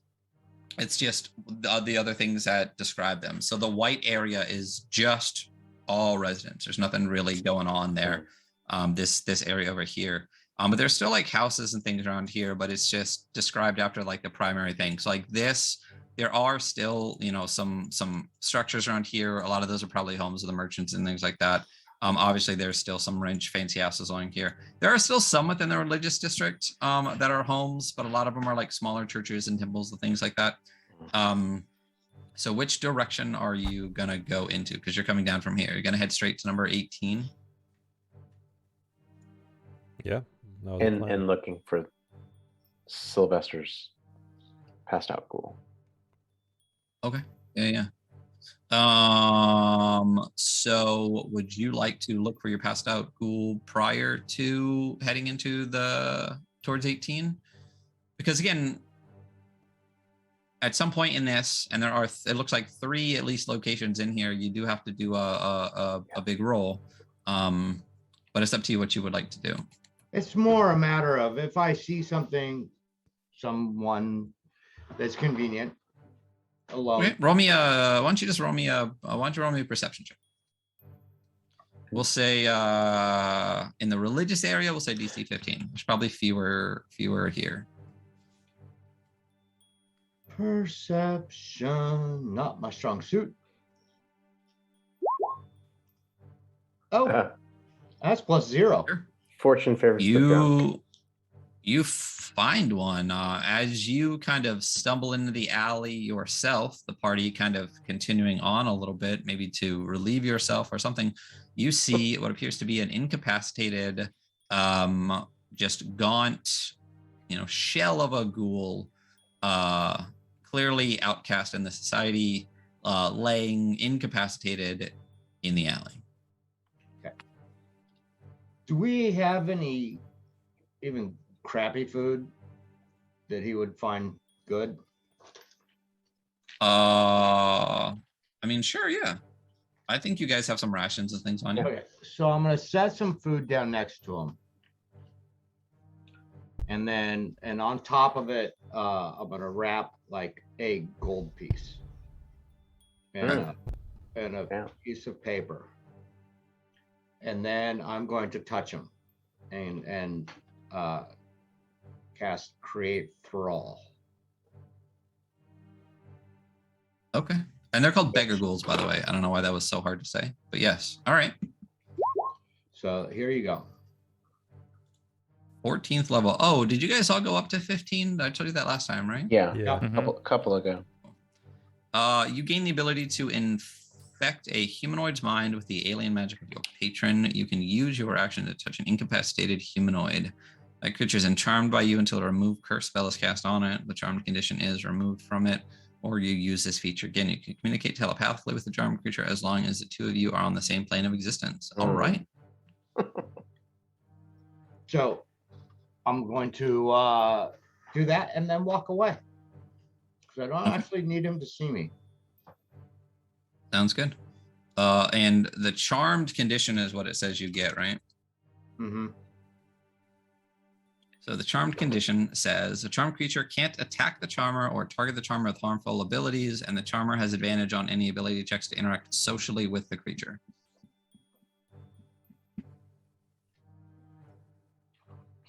Yep. All right. So what do you want to do? Where are you going? How are you using this?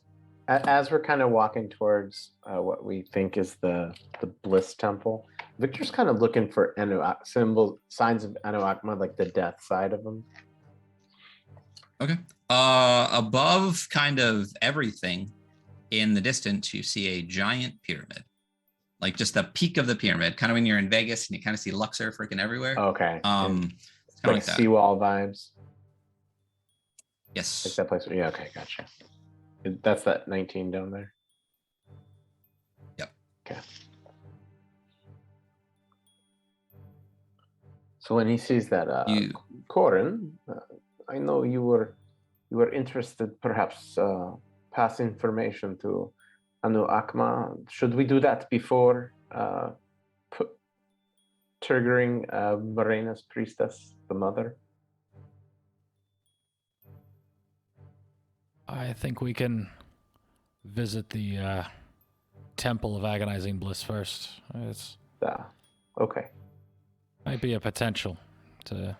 I don't know if we'll be able to garner an audience with someone of enough importance at the Temple of Anuakma.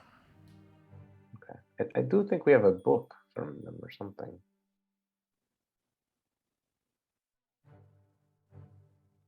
Okay. And so Victor's going to kind of keep that in the back of his mind, and I guess looking for the Temple of Bliss.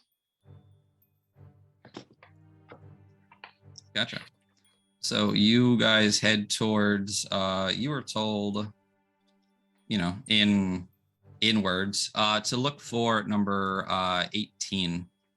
And that is kind of the Temple of Agonizing Bliss that you were kind of directed towards. You were told by Laszlo Damas that he did not specifically know this person. But after hearing that you were sent by vampires, he let you know that the kind of patron of this place was in fact a vampire, and that other vampires use it as kind of like an embassy. Yeah.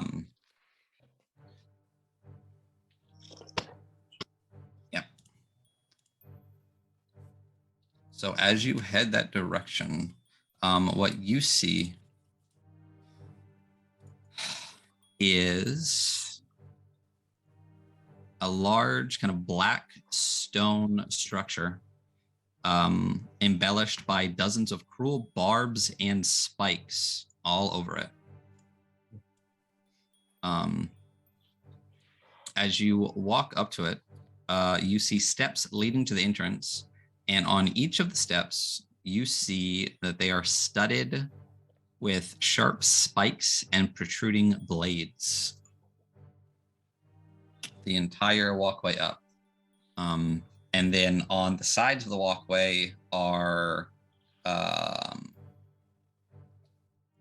these walls that kind of head up to the structure itself. So the only real way to get to the entrance is up these steps. And again, it is called the Temple of Agonizing Bliss. And it is clearly a temple to Morena, the goddess of blood and lust. You also know, because you lived in Morgoth for a long time, there are various aspects of the temple. Blood is kind of always part of it, but sometimes the pain and blood side of Morena is worshipped separately or differently than the lust and, doing it side of the worship of Morena. Doing it side. How long's it been since we left the Marquis place? We had lunch. Hour and a half. Yeah, it was like an hour for the performance. Dinner was an hour. Yeah. Hour and a half. And then the meander over here. We'll say an hour and a half to get there, to sign up for the performance, to eat, to leave to get here, hour and a half. So we'll still say we'll say it's early afternoon. So that was more like a lunch performance. Dinner might be multiple people on the stage or something, you know. We got kicked out of the matinee. Pretty much. Well, at the end of it. My bad. We My bad, got Joe. it. Yeah.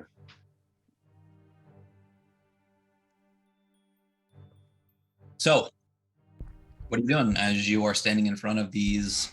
Again, it's this black stone structure covered in spikes and barbs, and the steps leading up to it are covered in protruding spikes and blades. So the Marquis said that this is a new structure. Would I have seen this before? If I was here, a couple, 3-4 years ago. You knew that there was a structure here, and this structure seems to have been kind of adapted. It seems that these are probably additions, not an entirely new building or anything like that. So you don't recall any of the spikes or anything like that. You don't necessarily recall the temple this might have been before. But you don't remember it being quite this. It wasn't noticeable to you before, let's say that. And this seems quite noticeable. A large black structure covered in spikes and blades and stuff like that. But you do get the sense that there was something here, not quite sure what it was, not important enough to remember. But again, not a new structure. This appears to be kind of like additions on an existing structure. Is there? Say looks to Dariana. Oh. Are all of your temples like this? Also painful? Not very. Oh, I don't pray to Marina. Oh, she seems like a lot of fun, though. She does, but I don't like to answer to gods. But if I had to pick one, it'd probably be her. I concur. And I start walking up the stairs. Well, dude, Victor kind of puts his hand on his shoulder. Are you still drunk a little bit? A little bit. 3 Yeah. hours. He's right? like, That's why I checked Victor the time. points, and he's like, my friend, were you able to float when we were in caverns? Like, I would not walk on blades. Yeah, I can I can levitate, but that's straight up and down, and Annie's over there to pull me. Maybe if I cast levitate on myself and you give me a big push. This sounds like a clusterfuck waiting to happen. Yeah, I'm gonna do it. So I cast levitate on myself, just to go up like Really? a couple feet. Do like an athletics check, Like, okay, push me, like a balloon. because I'm This is- still drunk. Do we see guards or anything? Yeah, I was gonna say, why don't you roll me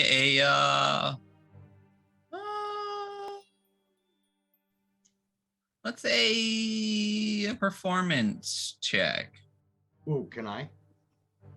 Yeah, that's what I'm saying. You're the one that's levitating in the air in the streets. You're just outside a of a random ass temple. Daricool. Just I do. levitating. Yeah. So I can't think of. I'm trying to think of what else you could roll. Yeah. Oh, all right. You are noticed. You are Great. noticed. Just fucking levitating in the sky. Your clothes look good. Drunk Dampier. Also, if you could roll me a d12, please. Oh yeah. Like watching Cameron's face. Fuck.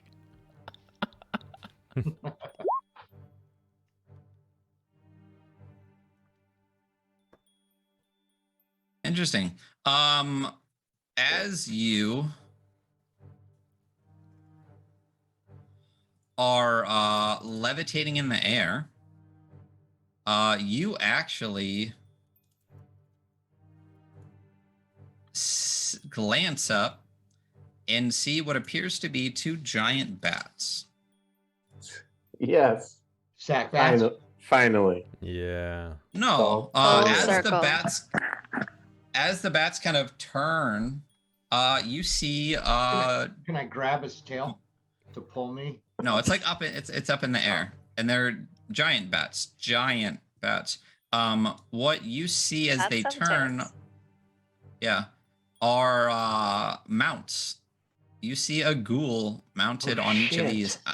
When I say giant bat, I mean it's a big fucking bat, big enough to hold a ghoul on, and they actually are lazily flying over the city. And as you levitate up into the air, uncontrolled by your drunkenness, they kind of like, one of them kind of breaks off and flies around and like takes a loop over the religious district, and then kind of floats back up and heads over this direction. Wait, let's get to this direction. Do I recognize these mounted soldiers, perhaps as guards? Oh, they seem very guard-like. Yeah. So I'm looking at Victor. Why aren't you pushing me? Victor's trying to hold his ankle and can't reach. Yeah, it's Corin turns to Victor and grab him, and Corin's gonna try to pull Sylvester down and wrap his arm around his shoulder like we're like carrying a drunk, but like up buddies, a flight of spiked stairs. Yeah, we're gonna. Okay. But thankfully he doesn't weigh anything because he's levitating. No, but we weigh something. Oh yeah, this sure. Looks like we're gonna. Okay. Morena demands sacrifice.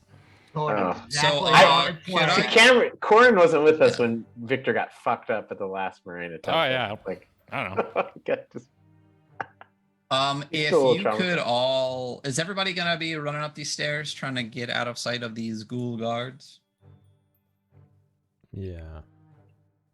Okay. Could everybody roll me a DC 15 dexterity saving throw to go up these 15 steps? Yeah, the drunk doesn't have to because they're pulling him, right? Because I'm floating. Right.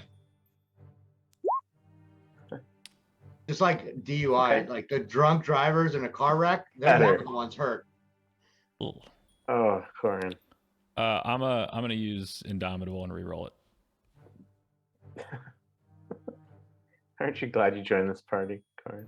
Oh yeah. It's a great use of an Indomitable. Excellent. So, Victor, as you have stated many times, these blood temples are not your favorite. You kind of bring up the rear carefully, kind of like picking your steps a little bit slower than everybody else. You make it up the stairs unaffected by the blades and spikes. It's not like so full of blades and spikes that you can't. Cutter, you just kind of just shoot up them, no problems, no issues. Darjana, whether you do this on purpose or not is entirely up to you. But as you walk up the stairs, you are cut the entire way up. You take 15 points of damage. And your feet are, your feet are lacerated. Corin, you also take 15 points of damage as you're trying to drag the drunken Sylvester up as he's trying to float away from you. And you don't hit every step, but the ones you do, you hit hard. And your feet are also kind of cut up. And then you get to the top. And you are at the doors of the Temple of Blood and Lust. Thank you so much for the follow, Tim Scott. Do we have Sylvester with us? Yeah. Okay, good. Good. Okay. Yeah, good. Corin was dragging him up the stairs, still levitating like a fucking balloon. Yeah. Like the Macy's Day Parade, kind of. Exactly. Really. Please tell me you're wearing a red shirt. Yeah. I'm dressed like Snoopy.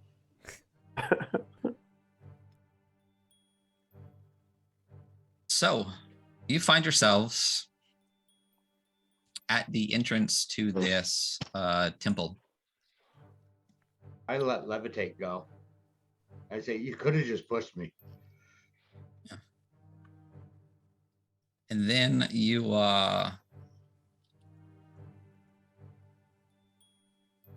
hey, Tim Scott watching our Merc Board game. Thank you so much. Yeah, Jason does a great job with Merc Board. It's a great time. So you enter through these doors, and let me move some stuff around here.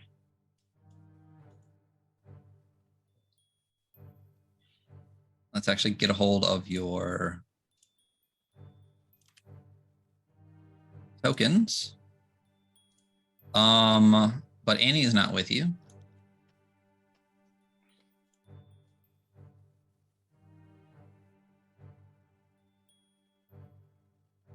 Put you where you need to be.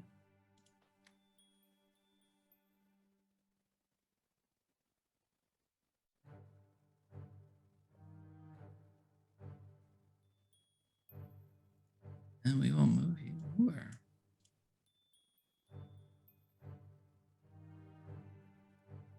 Where should I be? On the You said it was 15 points of damage, east Ryan? or the west? Bottom. Bottom? Down. Gotcha. South, Okay, yeah. I got it. So, Yeah, but you succeeded. You succeeded. yeah. So Victor has a spell called Aid. He's gonna go ahead while they're kind of like looking at their feet and showing how bloody they are. It's gonna give 3 creatures. I'm gonna cast it at level 4, 15 points of like temporary hit points and increase their hit points by 15, the maximum. So it'll get them back to normal for the 2 people that got cut up. And then for Cutter, I'm not gonna put it on Sylvester since he's a doofus. And then for Cutter, he'll get 15 extra max, and then you'll get those hit points. I'll put it up in the So chat. 15 on top of what I got then? Correct. It ups your max by 15, and But then it gives you your current up to that. And so for the other guys, it'll be your normal current, and it will last for 8 hours. It's called Aid. Got it. I'll do it at 4th level. Here we go. So these are 15 temp. Okay. And at 8 hours, the temporary hit points will disappear.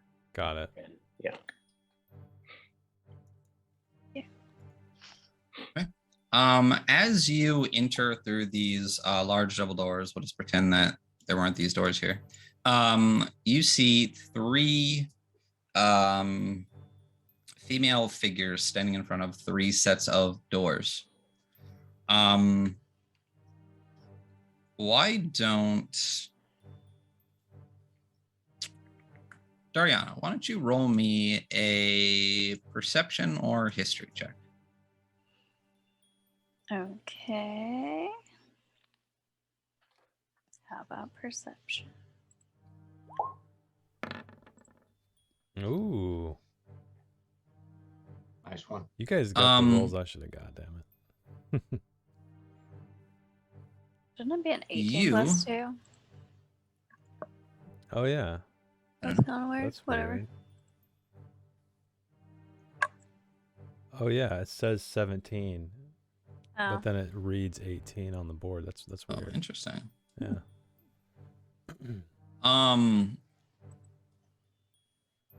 You notice that the central figure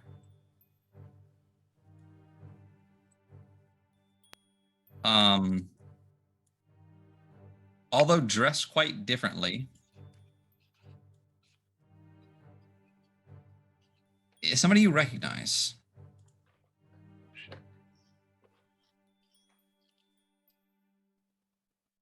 You see this person. If you want to go to your left. Oh, sure. Jason. Yeah, I got it. Okay. I could probably just put it right in the middle, actually. Well, I moved, but Yeah, this is the person that you see.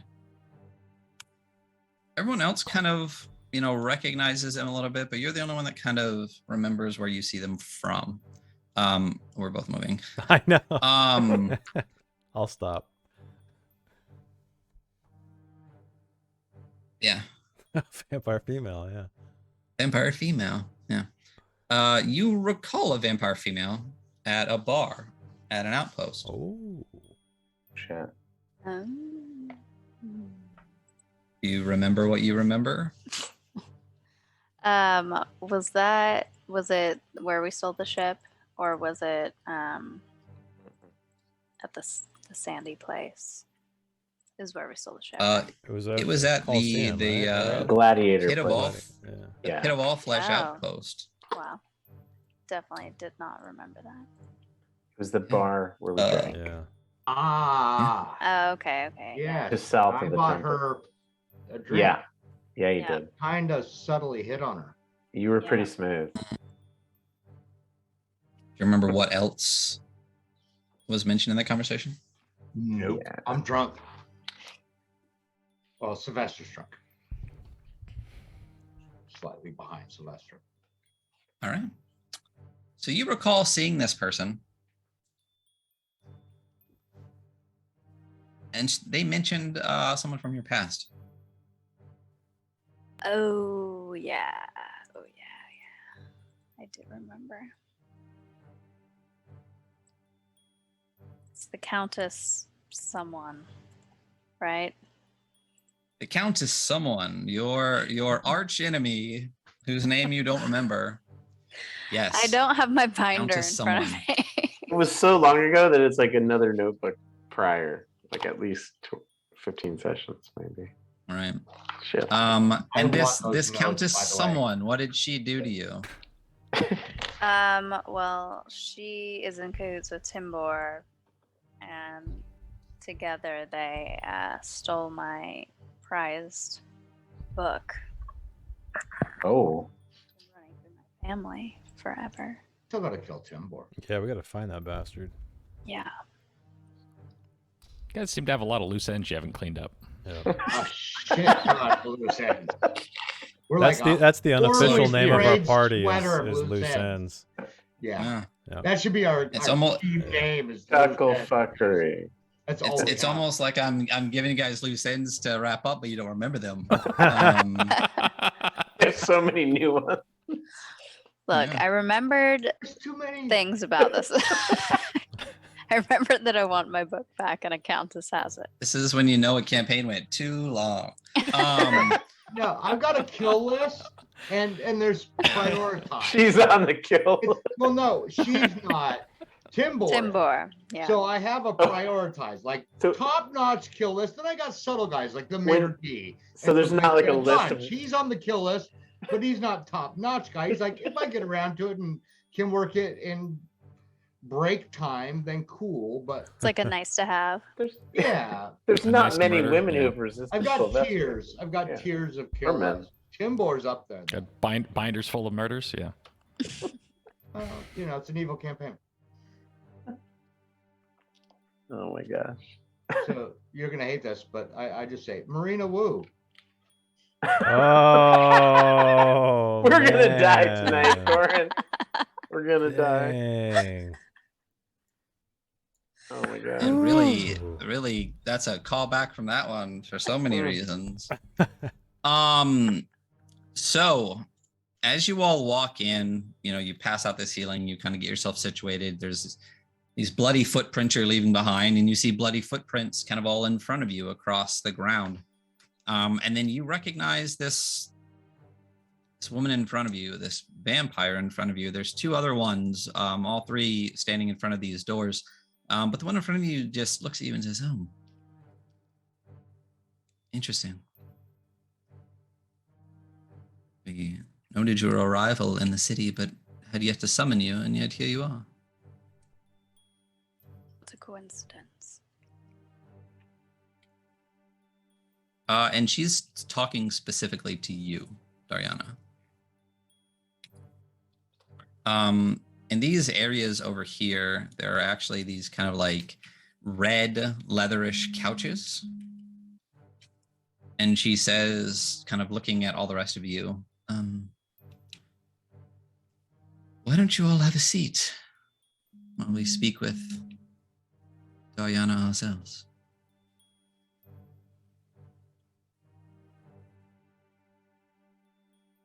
Okay. Yeah, I gladly take a seat.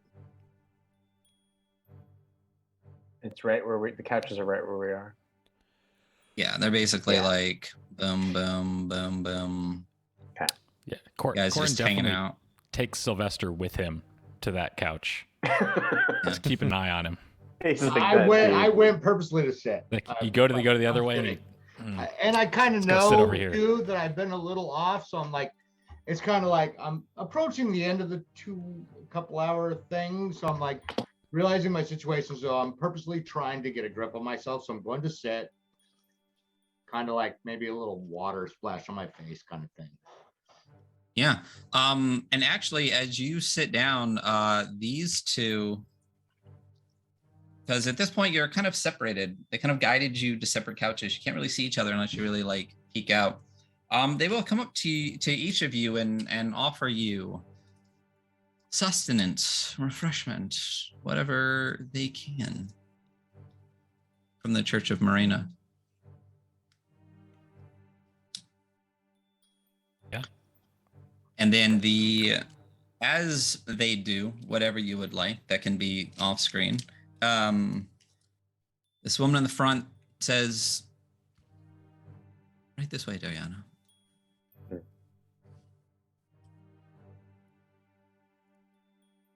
She walk inside. She does. I have to reveal areas. Can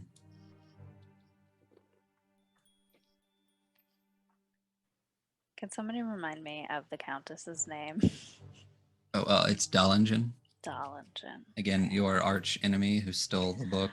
I know, I from have it you. written down somewhere. Mm. Countess Dooku. Yes. It's Dooku. So she opens the doors and leads you into this space. You see more bloody foot.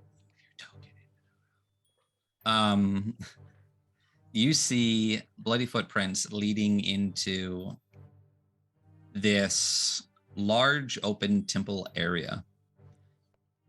Okay.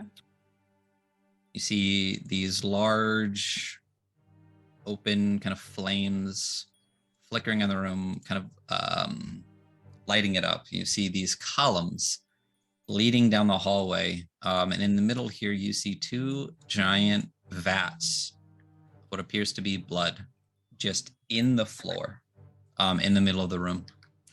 Around the outside, do you see this kind of red line here?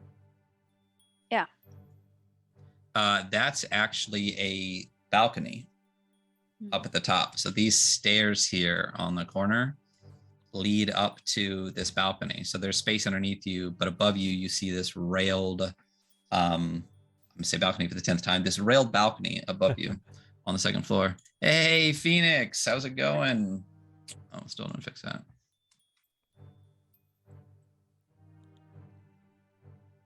Long time no see. Alright.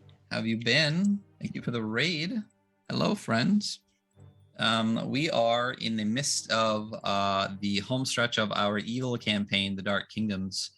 And one of our players, Dariana, is potentially coming face to face with her forgotten arch nemesis as she Wait. enters into Right now?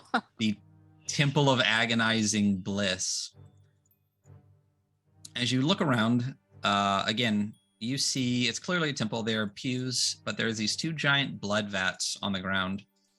And this vampiress, who you still are not sure the name of, guides you towards the front of the room and bows down at these stairs that lead up to this dais. On the Okay. dais, you see what appears to be these 4 vats of blood. And standing in front of you is this figure. Whoa. Elvira. I know, I was just about to say that. Very much so.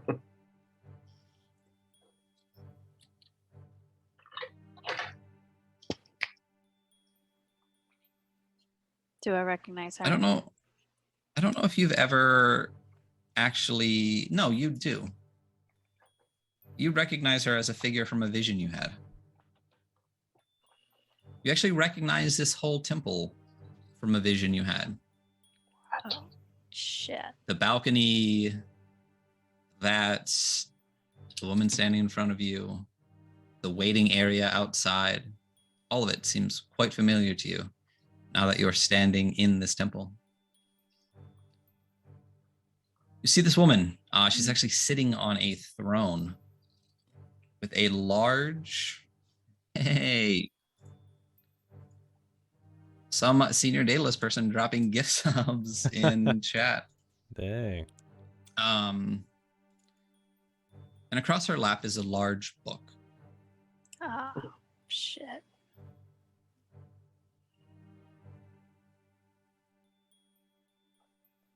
She says to you, "Oh,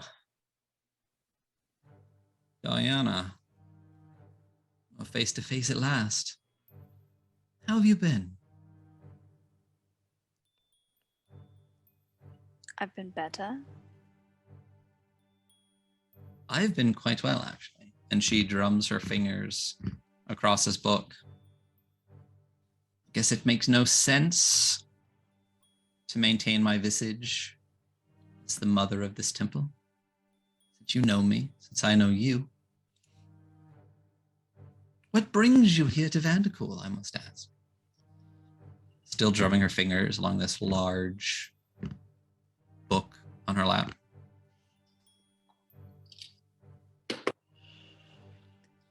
I'm not sure if that's your business. Interesting.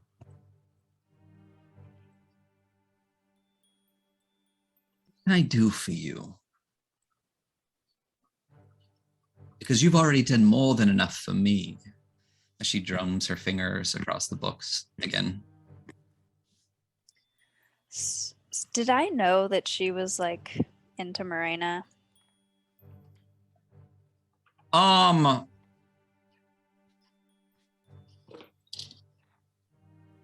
What you know and remember of the Countess Dollingen is that she was once a favorite in the vampire kingdom. But after some schemes and machinations had been kind of kicked out. Mm-hmm. But then she was kind of instrumental in putting herself into the negotiations for the alliance between the Imperium and the Vampire Kingdom, regaining the favor of Lucan. Mm. Hmm. So whether she's into Morena or not, you're not aware of, and whether this is all just an act or not, considering that she goes by a different name down here. The Mother Ludmilla Genova, you were told by the Marquis, is up for debate. Got it. She was supposed to help us, right?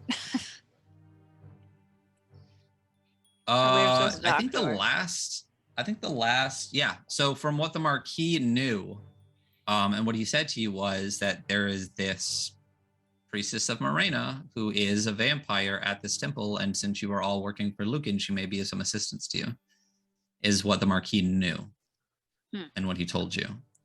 But he said he did not necessarily know her that well personally, just that since this is an unofficial vampire embassy, it might be a place to go check out. I see.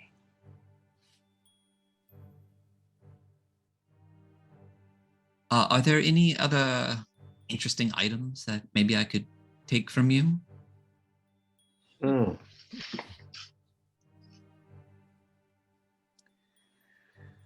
No. Just the one. Oh, I took that long ago, though. Yes. So what is it you would like from me? Well, I didn't understand that you went under this alias. And me and my party came here looking for aid, but I see now we're in the wrong spot. Oh, no, I could be of much assistance to you. I've actually had contact with Lucan recently. King Lucan, I'm sorry. He said, if I do recall, that at one point you had asked for permission to dispose of me. He did tell me, in fact, that any permission granted at the time has been withdrawn due to your lack of communication. Oh, did he say that? He did indeed. He also said, I am to aid you in your endeavors here within Vanderkool, but I am able to extract the price that I deem fit.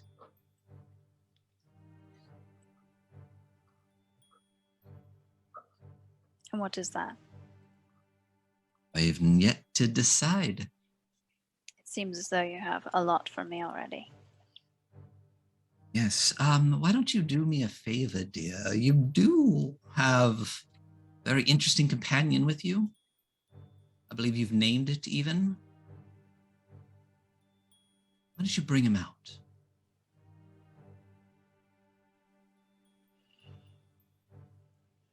He doesn't like it here. Is she even holding the bag? Mm-mm. Sorry. He's not currently.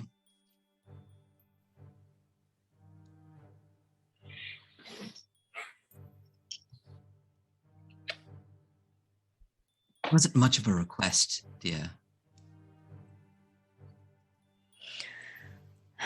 Fine. And I'll start heading back. I have to go get him.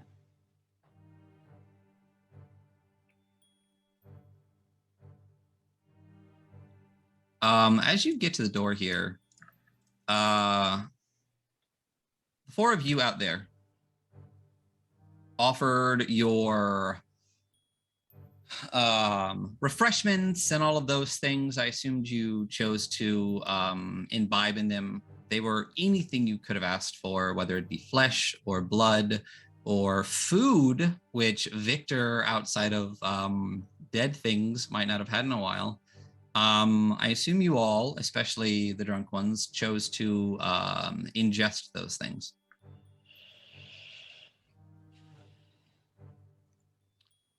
So as you all lay passed out on the couch,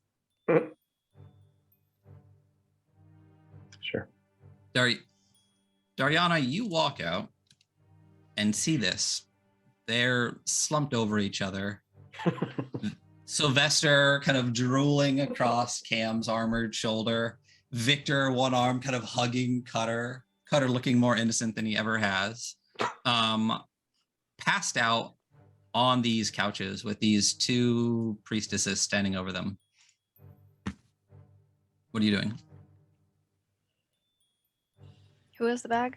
Who Victor? has the bag? Victor has the bag, and you would know that he's kind of been carrying it like almost a baby Bjorn, because he thinks there's a chance to get to beat him through it, but it would be kind of just looped on to like that big red sash he has. Okay. So I'll go over to Victor. And I will look for the bag. And while I'm looking for the bag, I'm going to grab his dagger and It's right there. slice him and just give the I'll take a point. dagger back and whisper Nice. Spasiva, and then I will take the Nice. bag, and then I'm now have blood armor, and I'm coated in blood and have the Brian bag. Oh. So as you do this, you come back sheathed in this armor of blood, because it's not like it's visible. You're actually coated in blood to have this armor on. Yeah. That's awesome. Gotcha. Okay. All right. So you grab the bag and head back up to the front. So, and by the way, when they asked what I wanted, I would have said, I need to sober up. I need blood, pleasure, and pain. Gotcha. However they interpret You get through. that. Yeah. They at least give you the impression that they'll start with blood, and then the one on your side can work on the pleasure and pain. But you don't quite make it through all the blood before you pass out. Fair enough. Happens. You come back coated in this blood armor, once again with Victor's blood around you. And this kind of smile crosses the Countess's face, and she says, "Oh, there won't be much need for that, dear. I'm not going to fight. You would lose. We're going to make this interesting. Bring out your friend. What was his name again? Brian. Brian, yes. If you could bring out Brian, please." Okay, I'm gonna take out this wine barrel from the bag. Just put the bag down and just This was like it's long and it's awkward, and I'm just like trying to. position it around. Uh-huh. Nobody At this help or point, she's- anything. Yeah. And open the barrel, and then I pour And at this point, him she's out. just laughing. Yeah. And he comes out, and it's been a while since you fed him. So he's probably closer to your height than his normal height. Hmm. He says, you've been neglecting him. I've been protecting him, but say what you want. Maybe he needs a more rightful owner. I don't. Someone that think so. will protect him better and still keep him at his best. He's at his best with me. Maybe he should just be dispelled. You don't seem to be using him much for anything. That would be an interesting payment, would it not be? To dispel Brian. That is one option of many I can think of. This assistance I am to provide for you at the cost that I get. Drumming her fingers along the book. Oh, I also have this here. This book that I took from you. It's been an interesting read. Tiagash was an interesting man. You do have another artifact on you, though, too, don't you? Something else blood-related? Yes. What exactly does that do?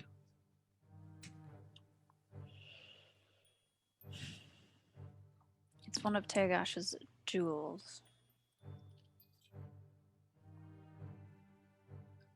And it does what? It helps me. You know I'm a fan of Tiagash's work. Drums her fingers on the book again.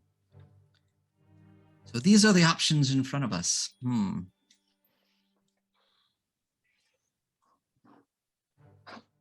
Payment that I get to choose. I could just take the lives of the rest of your party. They're at my mercy right now. I believe you saw them.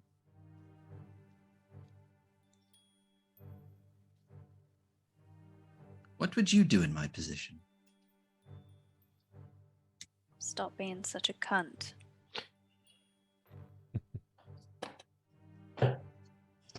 You're making my choices easier. But I like you, Diana. I do. You've been an interesting foil. Finding items that I was seeking. That I took in turn when I chose to. But I do like you. You're an interesting girl. So here, I'm going to give you the choice. And afterwards, I'll even give this back to you. How does that sound? Let's hear my options. Right. So I have this substance here, and she reaches behind and pulls out something that you have seen more than once. You know what this is. You used this on your own sister, did you not? Yes. What is it? It's anticoagulant powder. Dissolves blood. If you were to toss this onto Brian, what would it do to our friend here? My friend. it would kill him. Kill him, yes. That's option A. Let's call that option A.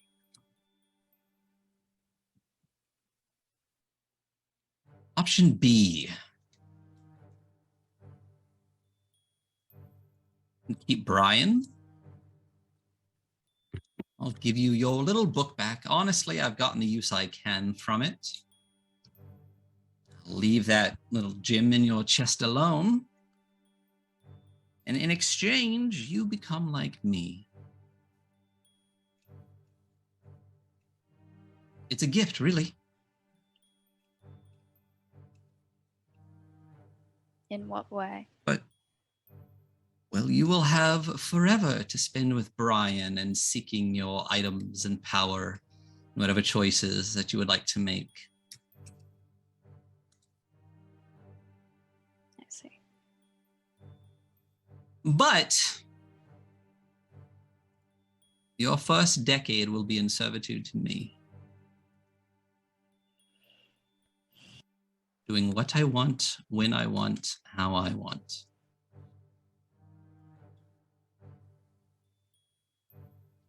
Those are your options. And then I will help you and your party in your little crusade against the Ghoul Imperium here. I will even help you get into the Bone Cathedral and stop this little ritual from happening as Lucan wants.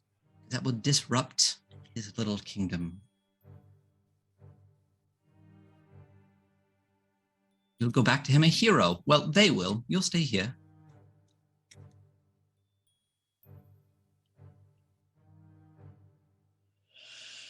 So, if I kill Brian,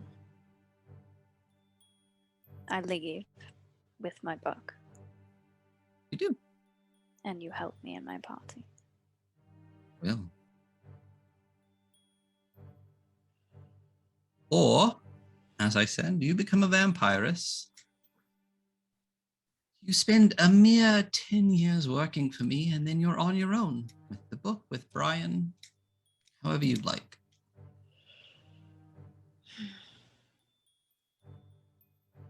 I'll even wait to turn you until after you stop this little ritual.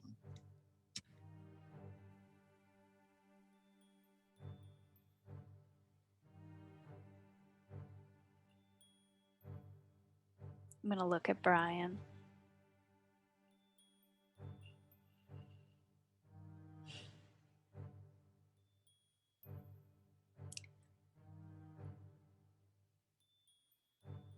Okay. I'll take option B.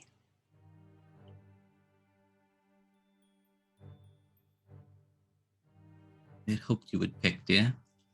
And is what I hoped you would pick.